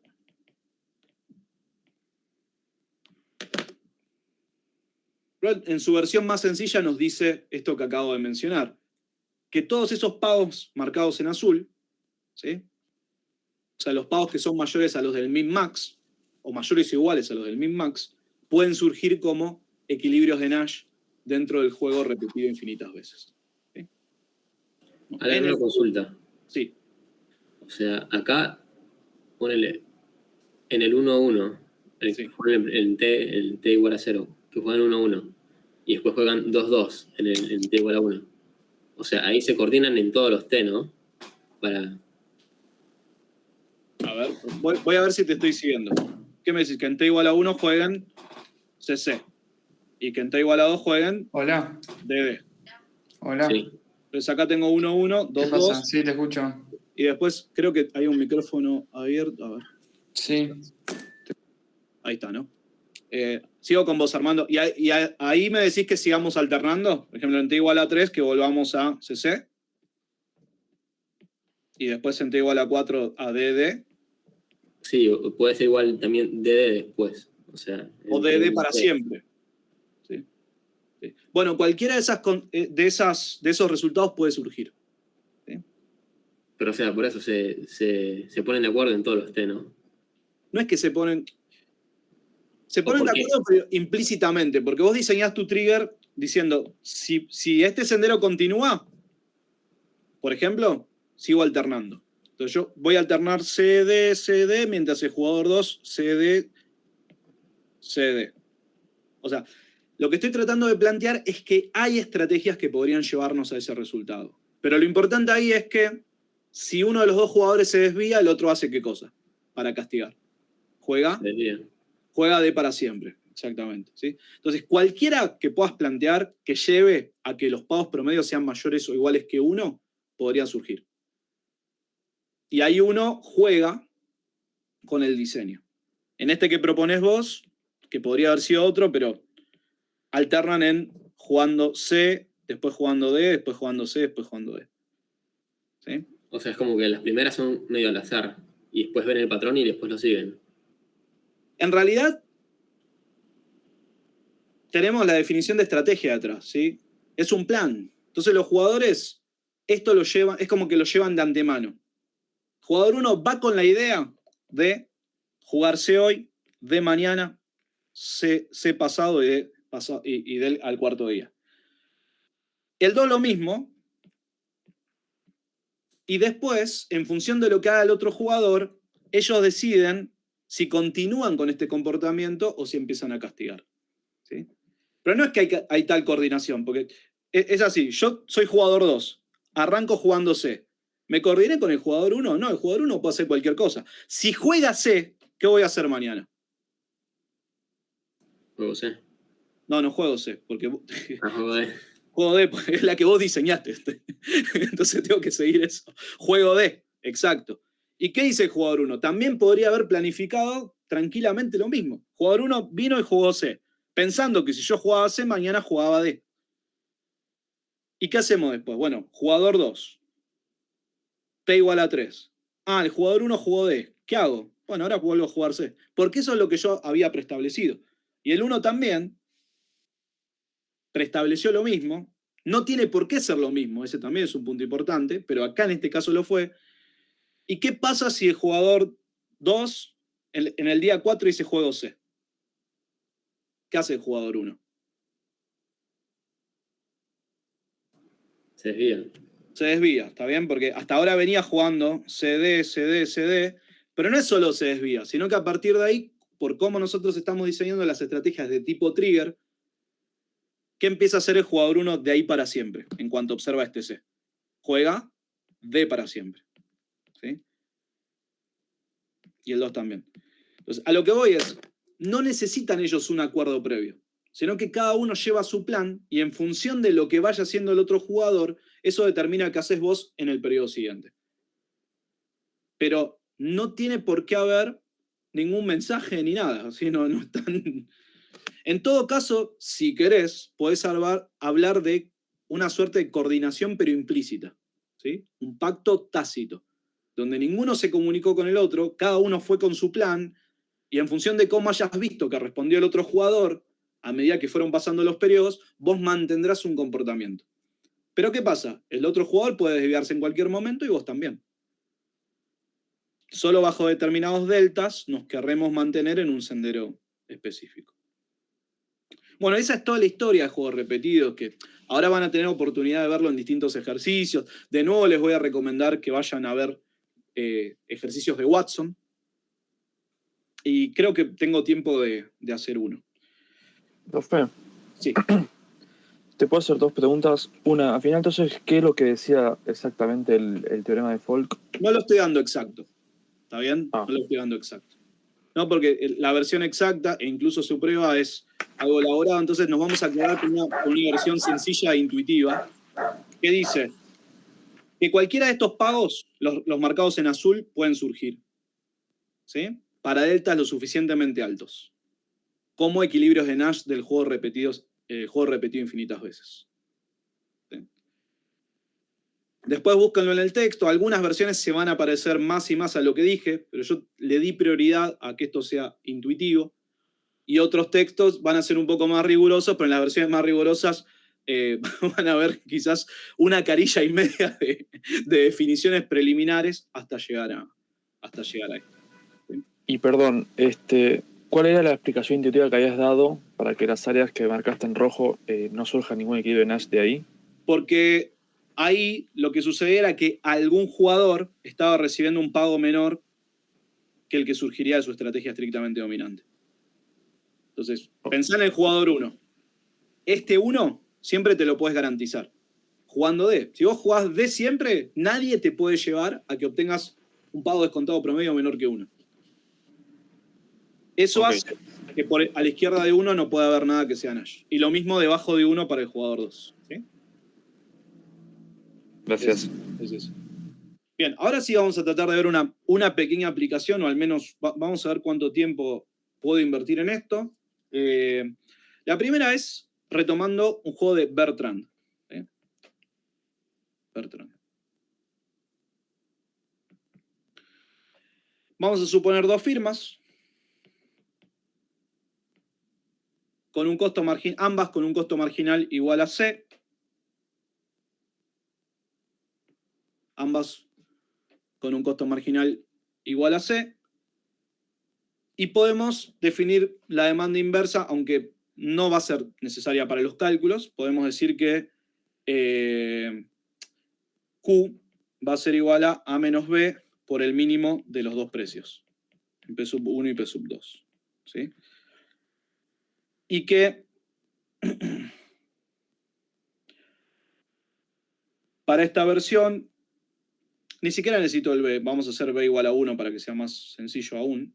De todos modos, no voy a necesitar hacer cálculos con la demanda. Y K es mayor que C. Bien, con estas condiciones tenemos una competencia a la Bertrand, donde las firmas tienen un costo marginal menor que lo máximo que están dispuestos a pagar los consumidores, entonces mercado va a haber. ¿Sí? Y quiero que me ayuden a recordar cuál sería el equilibrio de Nash si el juego se repitiera una sola vez, si el juego se diera una sola vez. Ya sabemos, el equilibrio de Nash en un Bertrand sencillo, sin demasiadas complicaciones, sin Tener variantes. el mismo precio, ¿no?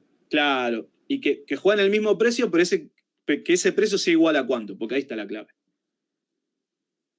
A C. A C. Entonces el equilibrio de Nash es que ambas jueguen un precio igual a C. Porque si juegan un precio mayor que C, ¿qué va a pasar? Una tendría incentivos a bajar el precio y llevarse todo el mercado. Exactamente, ¿sí? Incrementando sus beneficios. Y ahí está un poco el punto. Lo bajás un mínimo al precio, te quedás con todo el mercado, en lugar de quedarte con la mitad, como estabas haciendo antes, y el markup prácticamente no lo alterás, porque bajás un poquito el precio. Con un epsilon tendiendo a 0.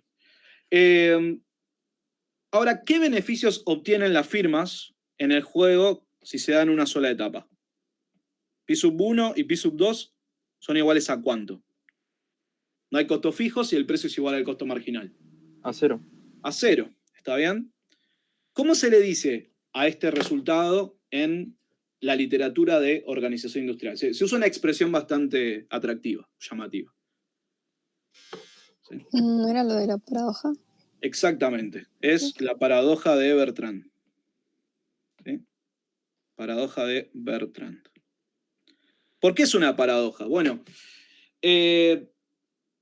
a veces los economistas tenemos una manera bastante particular de hablar de paradojas, pero la idea es pensar siempre en la definición de paradoja, que es una contradicción, ¿sí?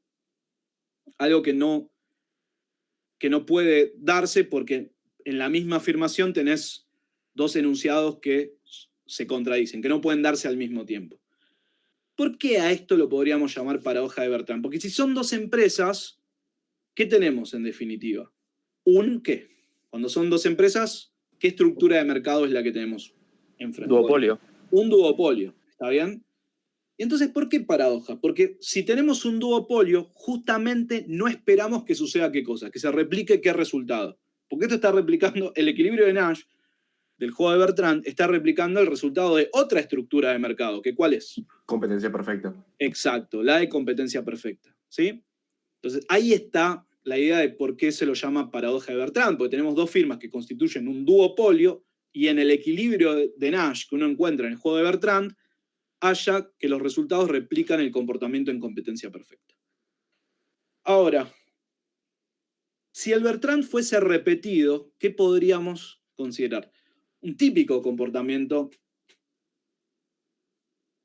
de oligopolio, ¿sí?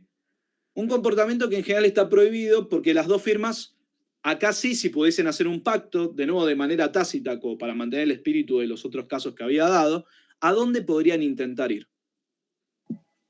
a repartirse el monopolio, una cosa así. Sí. Exactamente. Y vamos a tratar de analizar si esto puede surgir como un equilibrio. Y vamos a tratar de ver cómo esto podría surgir. Entonces, ¿cómo deberían ser las acciones de las firmas para que esto ocurra?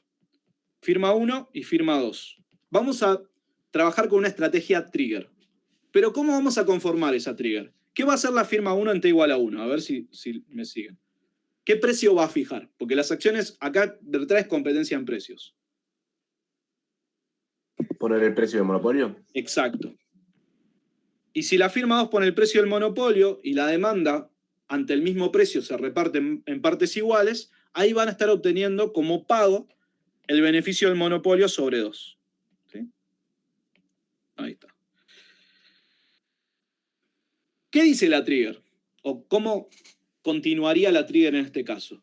Si la firma 2 en t igual a 1 llevó el precio del monopolio y yo como firma 1 estoy jugando trigger, ¿qué hago en el periodo siguiente? ¿Juego qué cosa? Lo mismo. Lo mismo, claro. La estrategia trigger actúa así. Mientras que la otra firma se mantenga dentro del sendero, eficiente entre comillas, porque este sería eficiente a nivel industria en cuanto a los beneficios que pueden obtener, no eficiente a nivel de mercado, teniendo en cuenta el excedente del consumidor, la demanda, las firmas se mantendrían en el sendero que maximizaría el agregado de beneficios para ellas. Entonces, en este caso, la trigger nos llevaría, en caso de que ninguna se desvíe, a repartir en todos los periodos el beneficio del monopolio sobre 2. Y lo voy a dejar expresado así, de manera genérica, ni siquiera necesito calcularlo. Ahora, ¿qué podría hacer la firma 1? Y lo mismo para la firma 2, porque en este caso el juego simétrico. La firma 1 podría decir, bueno, hoy la firma 2 juega el precio del monopolio. ¿Yo qué podría hacer? Poner el precio del monopolio menos 1. Menos Perfecto. epsilon, la mínima Claro. división. Pensémoslo en reales, de tal modo que el epsilon tienda a 0. ¿Y qué consigo con esto? Que el pago de la firma 2, ¿cuánto va a ser? 0. Pero no es que me importa que el pago de la firma 2 sea 0. Podría ser el que quiera. Pero ¿qué es lo que le está importando a la firma 1? Que si hace eso, ¿qué beneficios va a obtener ella? Se lleva todo el mercado. Claro, se lleva todo el precio, el mercado, a un precio prácticamente igual al que cobraría un monopolio. ¿Sí? Pero ¿qué pasa? ¿Cómo sigue la trigger a partir de ahí?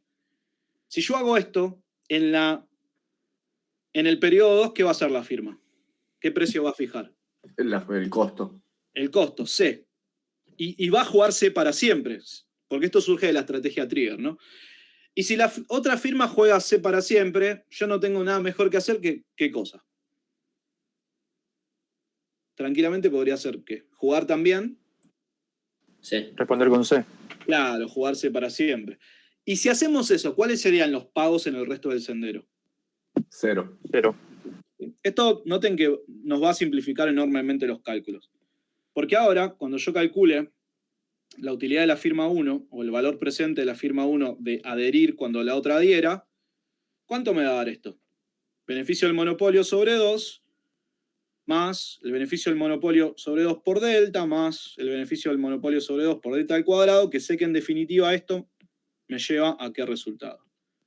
A beneficio del monopolio sobre 2 por 1 sobre 1 menos delta. Ahora, el desvío, ¿cuánto me da de valor presente? Es fácil de calcular porque tenemos en el periodo 1, ¿qué cosa? Directamente el beneficio del monopolio y después todos ceros. ¿Sí? Para que la firma 1 no tenga incentivos al desvío, ¿qué tiene que suceder? Que el beneficio del monopolio sobre 2 por 1 sobre 1 menos delta sea mayor o igual al beneficio del monopolio. Y acá fíjense, ¿por qué no me hizo falta calcular el beneficio del monopolio en ningún punto? ¿Por qué no me hizo falta? Porque ahora, en esta desigualdad, ¿qué pasa? Se cancelan. Y me queda simplemente un 1. Entonces ahí vamos a tener que un medio tiene que ser mayor o igual a 1 menos delta. Y si termino de despejar esto, para el caso particular con dos firmas, esto me da delta mayor o igual a un medio. ¿Sí?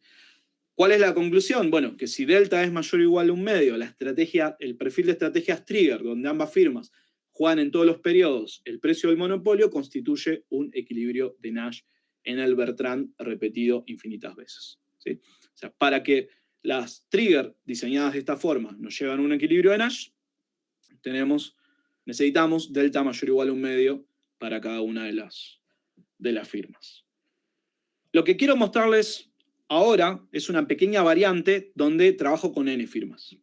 No va a haber grandes cambios, ¿está bien? Pero con todo lo que dijimos recién, va a ser fácil de desarrollar el argumento. Porque si hay n firmas, ¿qué cambia? Que ahora la firma 1, la firma 2, hasta la firma n, cobrando todas en su trigger el precio del monopolio, ¿qué es lo que se modifica acá? Que ahora ¿cuál va a ser el pago de la firma 1 en el sendero de colaboración? En el sendero donde hacemos la colusión. El beneficio del monopolio entre n. Claro, el beneficio del monopolio sobre n. Si respetamos esto con la estrategia trigger, voy a tener el beneficio del monopolio sobre n en todos los periodos y las demás firmas también. Ahora, ¿qué puede considerar hacer la firma 1? Desviarse, fijando ese precio del monopolio menos epsilon con epsilon tendiendo a 0, lo que me va a asegurar el beneficio del monopolio hoy. Y mañana y pasado y el resto de los periodos, con el castigo rigiendo, voy a obtener 0. Entonces, ¿qué cambia? Acá no pasa algo parecido a lo de bienes públicos, que cuantas más firmas cuanto más firmas, más difícil es que se cumpla la trigger. Exactamente. Y eso lo vamos a ver ahora. Lo vamos a ver porque para que se cumpla la trigger, yo tengo que el beneficio del monopolio sobre n por 1 sobre 1 menos delta tiene que ser mayor o igual al beneficio del monopolio. Y a diferencia de lo que habíamos visto antes, 1 sobre n tiene que ser mayor o igual a 1 menos delta, y finalmente delta tiene que ser mayor o igual a 1 menos 1 sobre n. Entonces, ¿cómo veo el resultado que acaba de indicar Martín recién? ¿Cómo lo veo acá? Bueno, lo que veo es que a medida que aumenta n, el delta de corte, el delta que voy a necesitar para que quieran respetar el pacto, se va acercando más a qué valor. A 0. A 1. No, a 1. Claro, porque lo que se va a 0 es el término que resta. ¿Sí? Entonces, 1 menos algo que se va a 0 me queda 1. Y este es el problema, porque si el delta tiene que ser cada vez más parecido a 1, a medida que haya más firmas, es más exigente en cuanto a condición para que quieran respetar el pacto. Por lo tanto, como necesito un delta más alto, es más difícil conseguir el acuerdo colusivo mientras más firmas tengo. ¿Cuál es la intuición? Y bueno, que ahora la tentación del desvío es muchísimo más grande comparado con lo que obtengo dentro del pacto. No es lo mismo repartir los beneficios del monopolio solo entre dos, que es algo que quizás yo quiera tener yo tenga bastante interés en mantener eso en el tiempo, a decir, pero acá tengo el beneficio del monopolio entre n. ¿Sí? Y esto es lo que nos lleva a concluir que es más difícil la colusión a medida que hay más firmas. ¿Sí? Con pocas firmas es un resultado bastante esperable, pero con un n lo suficientemente grande es algo que no esperaría. ¿Sí? ¿Puede pasar? Y sí, puede pasar. Lo que pasa es que necesitas un delta muy pero muy grande para que todas las firmas quieran respetar el pacto. Y aparte, si n tiende a infinito, es competencia perfecta. Claro, y ese es un poco el punto. ¿Sí? Con n tendiendo a infinito, delta tendiendo a 1, prácticamente imposible sostener el pacto y te vas al resultado de competencia perfecta. Ahí sí vas a tener firmas. Con n tendiendo a infinito, vas a esperar tener el comportamiento de competencia. ¿Sí? Entonces, fíjense cómo en cualquier caso de oligopolio, cada vez que uno quiera analizar oligopolio o cualquier modelo de oligopolio, siempre hay que tener presentes los resultados de competencia perfecta y de monopolio. Hay que tenerlos detrás porque o bien van a servir como punto de comparación o bien en algunos casos pueden servir como medio de castigo o al sendero que querés ir, como el caso del monopolio. En Cournot también se puede hacer esto. Hay un ejercicio en la guía para plantearlo. Bueno, déjenme buscar un segundo, que me gustaría plantear uno de los ejercicios que hay en el texto de Watson para que vean que son interesantes y que siempre pueden surgir cosas de ahí. Voy a buscar el libro, voy a buscar el capítulo y ahí les muestro el ejercicio que quiero que veamos ahora. Vamos a ver.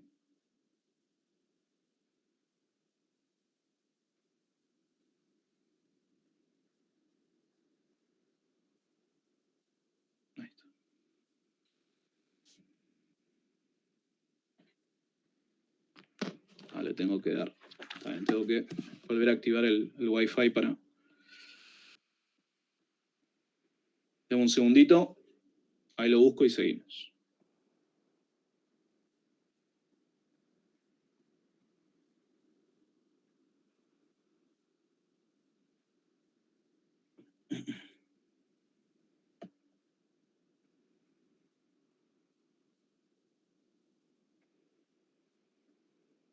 Genial, ya lo tengo acá.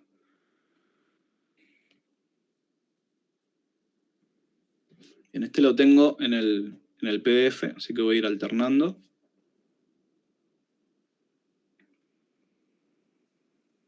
Bien, ahí vuelvo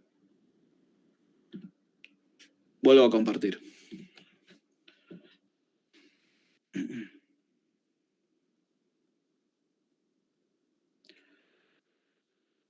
Bueno, en este caso los ejercicios de juegos repetidos van a estar en la página, vamos a ver, no, esto me deja ir a la página solamente, me gustaría ver si me permite desenvolverme un poquito más rápido.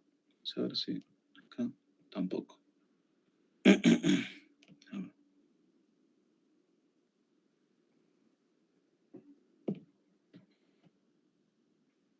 Déjame buscar el capítulo primero. Y bueno.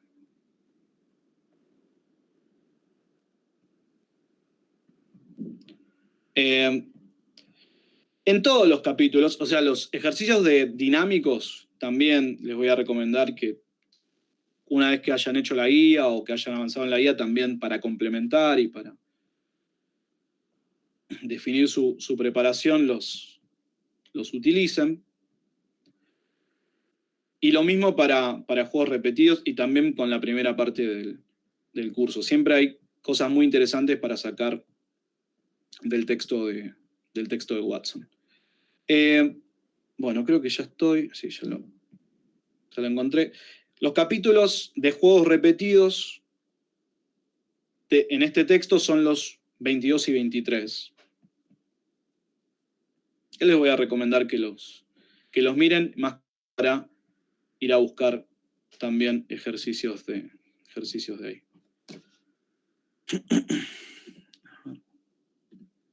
Bueno, vuelvo a compartir.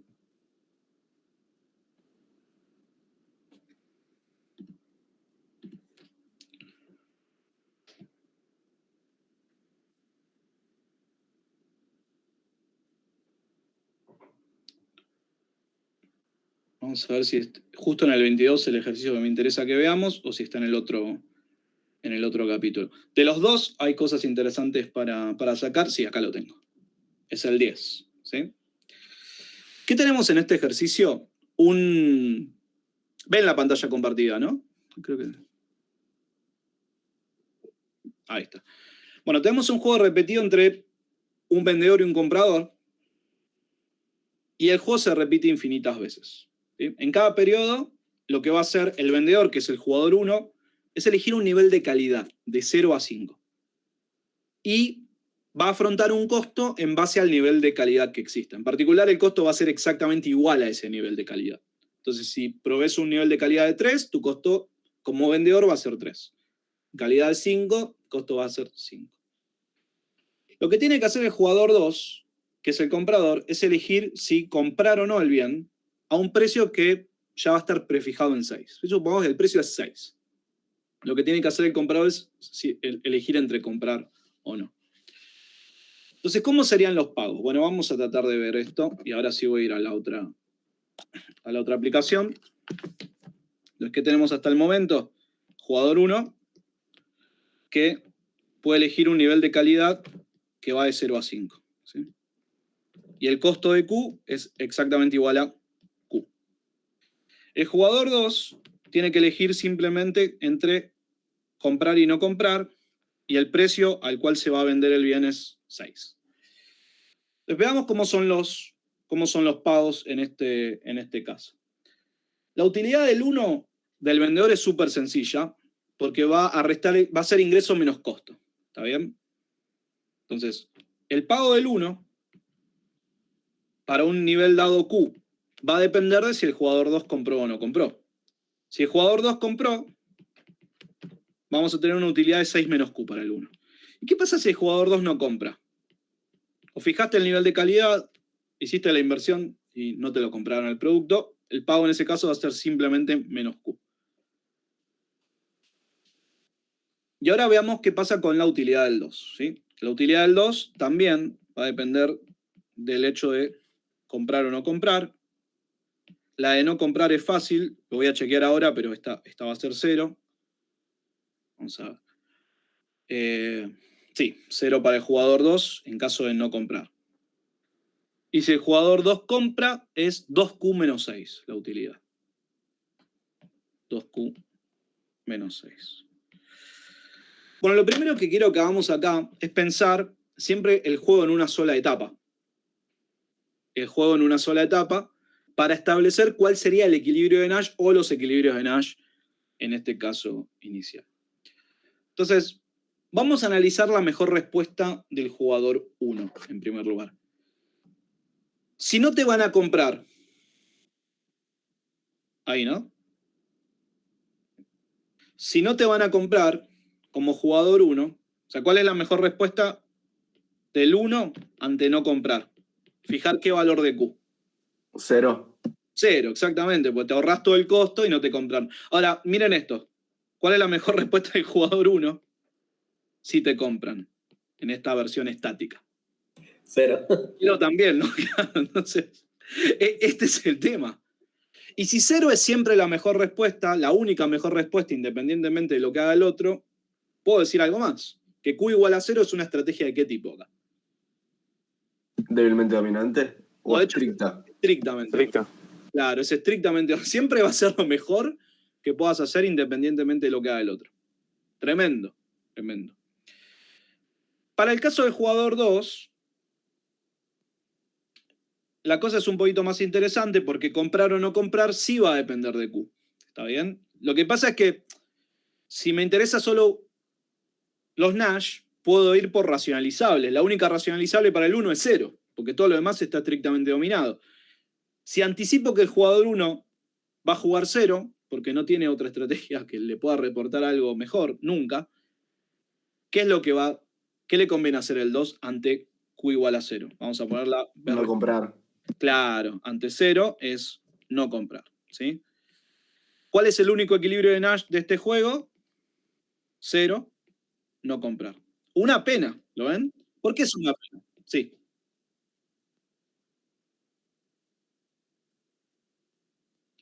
Porque tu pago cuando el jugador 2 compra es 6 menos Q. Entonces, si el otro te compra, te paga los 6, buenísimo, pero cada unidad de calidad que vos hayas provisto te generó un costo. ¿Se ve?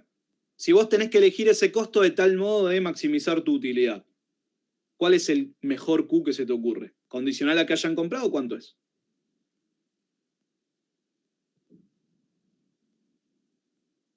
Bueno. Entonces, vos tenés que ver cómo se comporta esto para distintos valores de Q. Si te compran, tu pago va a ser 6 menos Q. ¿Cuál es el óptimo? Bueno, hay que comparar. Pero, ¿puede ser óptimo 5? ¿Cuál sería tu pago con una utilidad de 5? 1. ¿Lo puedo mejorar esto? Y ahí ayúdame vos, Mariana. En lugar de 5, ¿qué podría elegir? 3, que me daría una utilidad más alta. Pero ¿se puede mejorar el 3 también? ¿Hasta dónde? Hasta 0. Entonces ahí es donde tengo la mejor respuesta porque ahí el pago me da 6. Sí. Que es una historia triste, ¿no? En realidad, porque lo que está diciendo esto es que si el otro me va a comprar, ya está. ¿Qué incentivo tengo a brindar una calidad una vez que me compran? El ideal sería Q igual 3, ¿no? Q igual a 3 puede servir, quizás no sé si el ideal, ¿eh? No sé Digo, si el ideal. porque hace que haya indiferencia por parte de 2 y vos tengas la utilidad máxima dado que te compran. Claro. Eso podría ser, pues estás tratando de pensar como en el reparto más justo, pero no sé si es el resultado eficiente. ¿Sí? Vamos a tratar de ver un poquito qué puede pasar acá. Es más, ¿cuál sería el nivel de Q eficiente en el sentido de Pareto acá? ¿Cómo podría ser para obtenerlo? Bueno, en este modelo, como estamos hablando de todos valores monetarios, acá se puede pensar en utilidad transferible, algo que normalmente no se puede hacer o que no se puede hacer siempre. Si ese es el caso, para hallar el Q eficiente, yo puedo plantear la suma, maximizar la suma de las dos utilidades. Si no hay compra, la utilidad del 2 es 0, la utilidad del 1 es menos Q, entonces ahí el mejor Q es 0, que es el resultado que vimos. Ese no es el eficiente, yo tengo que ver si en caso de compra obtengo algo que sea mejor. Ahora miren esto. En caso de no comprar, ahí tengo la utilidad del 2, 0, y la utilidad del 1 menos Q. Ahí es fácil ver que no puedo obtener nada mejor que fijar Q igual a 0. Pero en caso de compra, también voy a elegir Q, y la utilidad del 1 va a ser 6 menos Q, y la utilidad del 2 va a ser 2Q menos 6. ¿Qué pasa con los 6? Y esto es típico de este tipo de problemas, algo que se debería profundizar más en una materia como finanzas públicas. ¿Qué pasa con los 6 acá? Cuando yo veo la utilidad agregada. Se van. Se van. ¿Por qué? Porque simplemente están representando una transferencia de pesos, en este caso utilidad también, de un jugador a otro. ¿Sí? O sea que simplemente redefinirían una suerte de redistribución de la torta. Ahora, cuando hablo de eficiencia, ¿qué me está importando? ¿La distribución o el tamaño?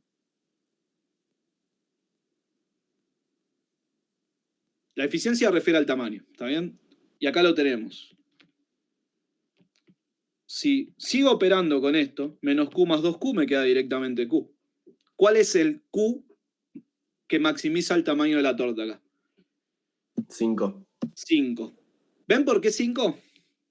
Porque esto es lineal creciente, ¿sí? Si no hubiera restricciones, ¿a dónde querría irme? Infinito. A infinito, pero tenemos restricciones. Y esa restricción nos obliga a que Q no pueda ser mayor que 5. Entonces, el coeficiente es 5. ¿Sí? Con Q igual a 5 yo después podría pensar muchas redistribuciones, podría tratar de ver a quién dejo mejor, a quién dejo peor. Pero el punto es que con esto yo estoy maximizando la torta. Después me puedo preguntar cómo repartirla, si quiero hacer algo equitativo, algo más favorable al 1, más favorable al 2. Esas son distintas alternativas que con una transferencia correctamente diseñada, manteniendo el Q igual a 5, puedo obtener. Ahora, ¿ven por qué me da pena el equilibrio de Nash? Porque el equilibrio de Nash en el juego en una sola etapa, ¿dónde nos llevaba? ¿A qué? Al peor de todos. Claro, un resultado donde no había calidad y no había venta. También nadie tenía incentivo. Y es una pena porque realmente se pierden de hacer esto. ¿Podemos imaginar al menos un mundo donde los dos estén mejor con Q igual a 5? Bueno, siempre que el 2 compre. Veámoslo. ¿Cuánto es la utilidad del jugador 2 en caso de 5 y comprar? ¿Cuánto daría? 4. 4, porque tengo 5 por 2, que es 10, menos los 6 que paga y da 4. ¿Cuánto da la utilidad del 1 en 5 comprar? 1. Claro, 6 menos 5 queda 1. ¿Ven lo que pasa acá? Con pagos de 4 y 1, los dos están mejor que en el equilibrio de Nash de la etapa, del juego de etapa. O sea, si esto se jugara una sola vez, el equilibrio me lleva a pagos de 0. Pero existe una manera de conseguir pagos de 4 y 1, ¿sí? Que son mejores, para ambos jugadores son mejores que los pagos de 0 y 0 que se obtendrían en el equilibrio. Y acá está un poco la cuestión. En una sola etapa yo no puedo conseguir esto, una pena. Pero si el juego se repite infinitas veces, ¿podría hacerlo? Sí, ¿a partir de qué tipo de estrategia? Y siempre que desarrollemos una aplicación así nueva, que tengamos que pensar, acá les adelanto que vamos a usar siempre la misma estrategia. ¿Cuál va a ser? Nuestra estrategia estrella para contar distintas historias, pero manteniendo una estructura de análisis. Perdón, Sí. Alan, ¿por qué si en la primera vez que se juega, por qué no se podría obtener este resultado? Y porque tendrías gente con incentivos al desvío. En una sola etapa, ¿está bien? ¿Quién tiene incentivos al desvío acá? El que vende, 1. El que vende, claro, porque el que vende está obteniendo una utilidad porque ofreció una calidad de 5. Pero si esto se jugara una sola vez, ¿qué le hubiese convenido hacer al 1? Claro. Claro, Como- Esto va a estar siempre presente, ¿sí? Que siempre se va a querer desviar a 0. Bueno, vamos a tratar de ver cómo rompemos esto. O sea, en una sola etapa no podemos conseguir ese resultado, pero por ahí en el juego repetido infinitas veces, sí. Lo que necesitamos para esto es trabajar con estrategias trigger. ¿Sí? Entonces, ¿cómo sería la estrategia trigger del 1? La estrategia trigger del 1 es juego Q igual a 5 y mientras me compren voy a seguir jugando Q igual a 5. Y en cuanto el otro jugador no me compre, ahí voy a Q igual 0 para siempre. ¿Sí? No la voy a escribir con todo el detalle, pero lo dejo dicho para que después ustedes lo escriban con un poquito más de calma. Así vamos directamente a los pagos. ¿Cuál sería la trigger del 2? Compro, mientras que el nivel de calidad sea ¿cuánto? 5. 5. Y en cuanto rompa eso el jugador 1, dejo de comprarle, para siempre. Entonces veamos cómo son los pagos del sendero que surgirían de Q igual a 5 y comprar. Pero ya los vimos, porque acá tengo 5 en calidad, comprar. 5 en calidad, comprar. Este sería el comportamiento. Y los pagos, si no había visto mal, eran 4 para el comprador y 1 para el vendedor. 4, 1. 4, 1.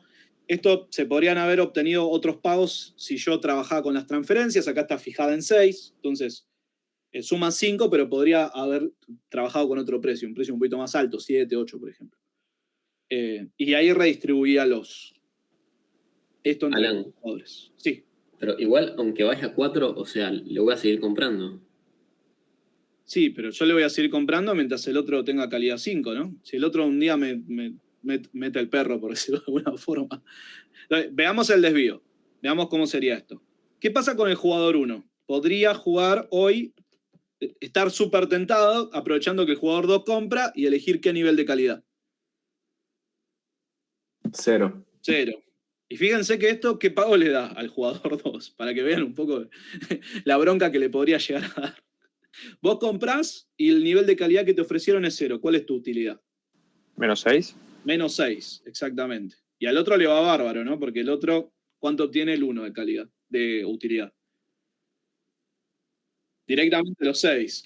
¿Se entiende?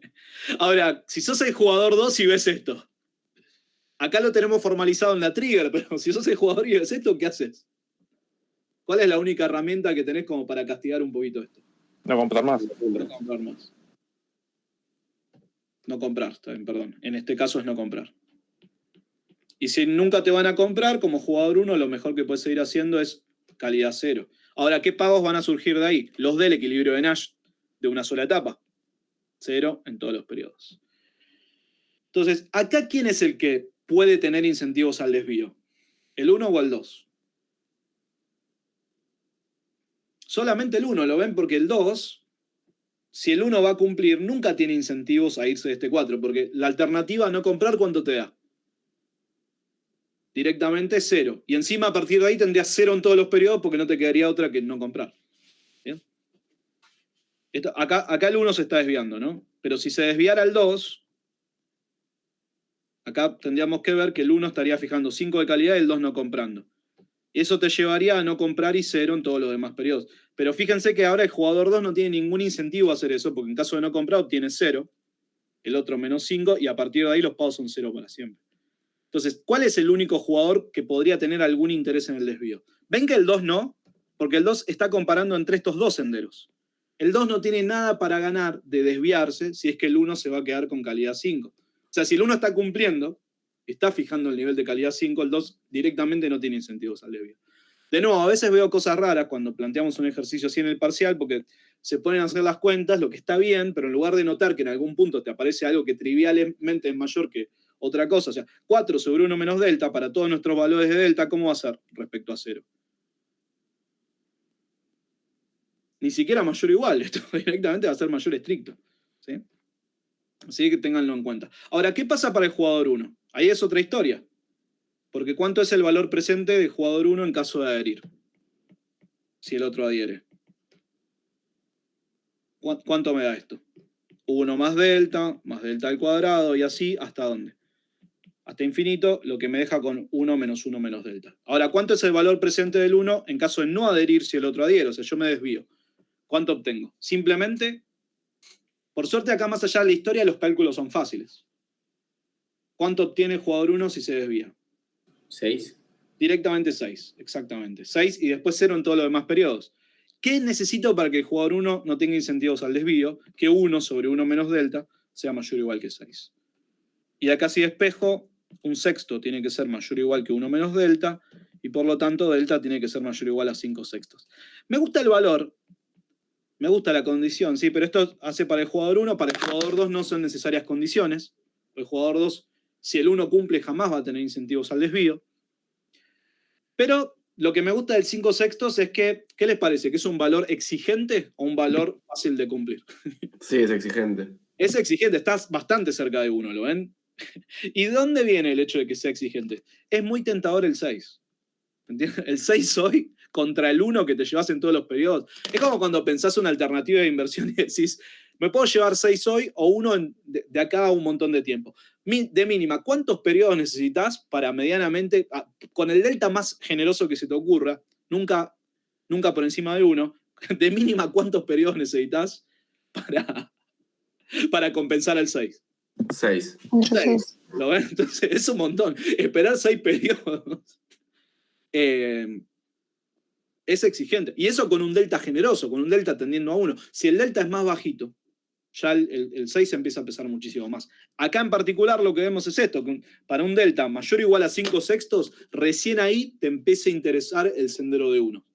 Por debajo de eso tenés incentivos. ¿Sabes qué? Viniste, me compraste, te vendí esto horrible, obtuve el beneficio, y bueno, ¿qué me importa lo que vaya a pasar mañana si hoy ya me llevé este beneficio grande? Tiene que ser muy alto el delta. Y a veces esto, ¿saben dónde se ve mucho? Cuando saben que no te van a volver a ver. ¿Sí? O sea, cuando saben que... ¿qué tipo de negocio se pueden imaginar? ¿Sabes que saben que le vas a comprar solo hoy, pero que ya está, mañana no, y no va a haber tal cosa como periodos más adelante? Bueno, hay varios ejemplos. Que a veces, ¿vieron cuando viajan a un lugar medio por única vez y van al café de la terminal? Que generalmente hay incentivos a que te ofrezcan algo barato y de buena calidad, o tienden a observar lo contrario. Todo es posible, ¿no? Pero en líneas generales, claro, o el vendedor ambulante en muchos casos saben que dependiendo de cuál sea el lugar, en personas no habituales, a veces no hay grandes incentivos a ofrecer algo, y el argumento detrás puede ser que sí, no te voy a volver a ver, entonces te cobro hoy y listo. Y si tenés una demanda muy inelástica, fuiste, pues te voy a vender caro y no necesariamente algo con buena calidad. Acá lo vemos en un juego repetido infinitas veces, pero es tan grande el beneficio de ofrecer Q igual a 0 hoy respecto al sendero de unos en el futuro, que te fija una condición muy exigente sobre el delta. Bueno, con esto en mente, cerremos juegos repetidos. Esto es todo lo que tenemos que dar respecto a teoría y algunos ejemplos. Después van a tener más tiempo para discutir esto en las prácticas. Y les voy a recomendar que trabajen la guía con calma y paciencia, pero a buen ritmo. Y después vean también ejercicios de Watson, que hay bastante tela para contar ahí. ¿Te hago una consulta de este? Sí. ¿Podrías haber planteado otras triggers con 4 y 3, por ejemplo, también? Con 4 y 3 de calidad, decís. Sí se puede. Al jugador 1 no le convendría más hacer eso. Total, claro. El 2 va a estar atado a comprar o no comprar nomás. Sí, lo que pasa es que no puedes guiar el comportamiento del 2. Por ejemplo, si el 2 te dice, yo solamente te voy a comprar si ofreces 5, y medio que también te ato. Claro. Y pasa eso. Pero se puede pensar una alternativa a este ejercicio con esto que sugerís. ¿Sí? Entonces, en lugar de fijar el Q eficiente, te fijas otro Q más favorable al vendedor, sabiendo que la transferencia sigue siendo 6. No sé si 3 justo funciona. ¿Por qué 3 digo que no? 3 queda indiferente. 3 queda indiferente. Entonces, para darle algún mínimo incentivo al 1 a que quiera comprar, por ahí querrías nada. Sí, con 4, que le quedan 2 de incentivo. Claro, entonces ahí generás un reparto un poquito más favorable al 1. Ahora, lo que me gustaría agregar es que en realidad esta modificación, si bien para este juego está bien, no me parece la más atractiva, porque Si el punto es hacer que el 1 esté un poquito mejor y que el 2 peor, saliendo un poco del juego, yo modificaría la transferencia. Me dejaría Q igual a 5, pero diría, bueno, en vez de fijar un P igual a 6, que ya estaba en el enunciado, entonces no lo puedo mover, pero te fijo un P un poquito más favorable al vendedor. 7. ¿Sí? Fíjate cómo serían las utilidades ahí. ¿Cuánto sería la utilidad? Supongamos que el precio es 7 en lugar de 6, ¿no? Entonces tengo 5 comprar. ¿Cuánto da esto? 2. Y la utilidad del 2, en caso de 5 comprar, es 10 menos 7, 3. Perdón, ¿por qué cambiarías el P de 6 a 7? No puedo responder eso, porque es justamente una propuesta de modificación. No es porque ahí estoy tratando de ver cómo podría cambiar el ejercicio para generar otro tipo de distribuciones. ¿Sí? Pero no es que yo lo querría hacer, no hay tal cosa. ¿Sí? Es simplemente analizar qué podría haber sucedido en distintos repartos. Pero esto tendría que haber venido por fuera del enunciado. ¿Sí? No, porque el precio para el ejercicio que resolvimos estaba dado. ¿Y hasta dónde podría aumentar este precio? De tal modo de generar alguna trigger que me pueda llevar a equilibrio. ¿Cuál sería el máximo valor? Y hasta 10. Hasta 10, claro, porque ahí en 10 es donde lo estás dejando al límite al comprador con un Q de 5. Pero es porque hice el comentario, porque no me parece tan atractivo solo con el Q de 4, porque el Q de 4, en términos del tamaño de torta, ¿cómo es? Sí, claro, chica. Claro, entonces no me parece tan interesante, pero esto es algo mío, porque si el ejercicio hubiese pedido ver qué pasaba con Q igual a 4, lo podríamos haber hecho. Pero si es por una cuestión de alterar el reparto, me fijaría siempre a partir del resultado eficiente y modificaría la transferencia.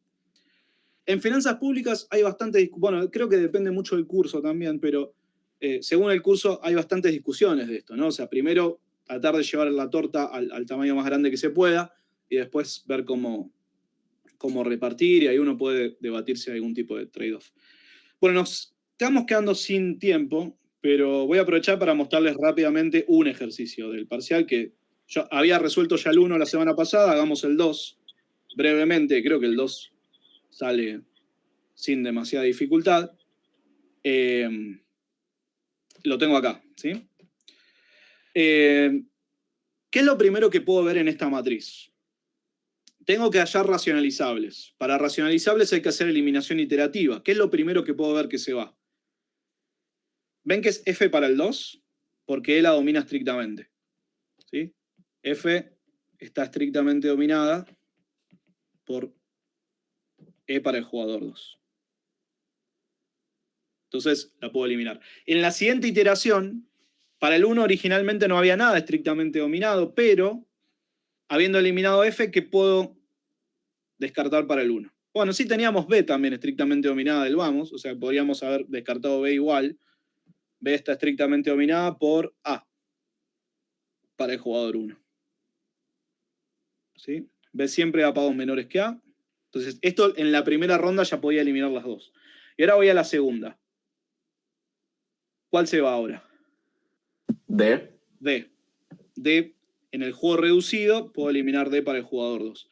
Y finalmente, puedo eliminar A para el 1. Entonces, las racionalizables, ¿cuáles son? Racionalizables del 1, C. Racionalizables del 2, E. El único equilibrio de Nash que hay, tanto en puras como en mixtas, es directamente CE. ¿Sí? No puede haber equilibrios en mixtas donde se juegue una no racionalizable. Entonces, este es el único equilibrio que hay en el juego. Bueno, con esto cierro el 2 y después, quizás la semana que viene tenga tiempo de encarar 3 y 4, diría que hay algún interés en hacer, porque ¿por qué el 5 no? Porque el 5 directamente, ¿qué era? Una tarea que habíamos dejado. Yo había dejado la tarea para N en el 5, había resuelto el caso de 2 en clase, y las mecánicas son prácticamente idénticas. De todos modos, si tienen un interés, después lo vemos también en alguna clase. Dejamos abierto esto y resolviendo 3, 4 y 5 para lo que viene, y veremos si lo repartimos entre las siguientes clases o lo sigo haciendo el sábado. Cerremos acá por hoy. Probablemente el lunes tengamos las notas y bueno, después seguiremos avanzando con los temas. Chau, chau, buen fin de semana. Chao, buen fin de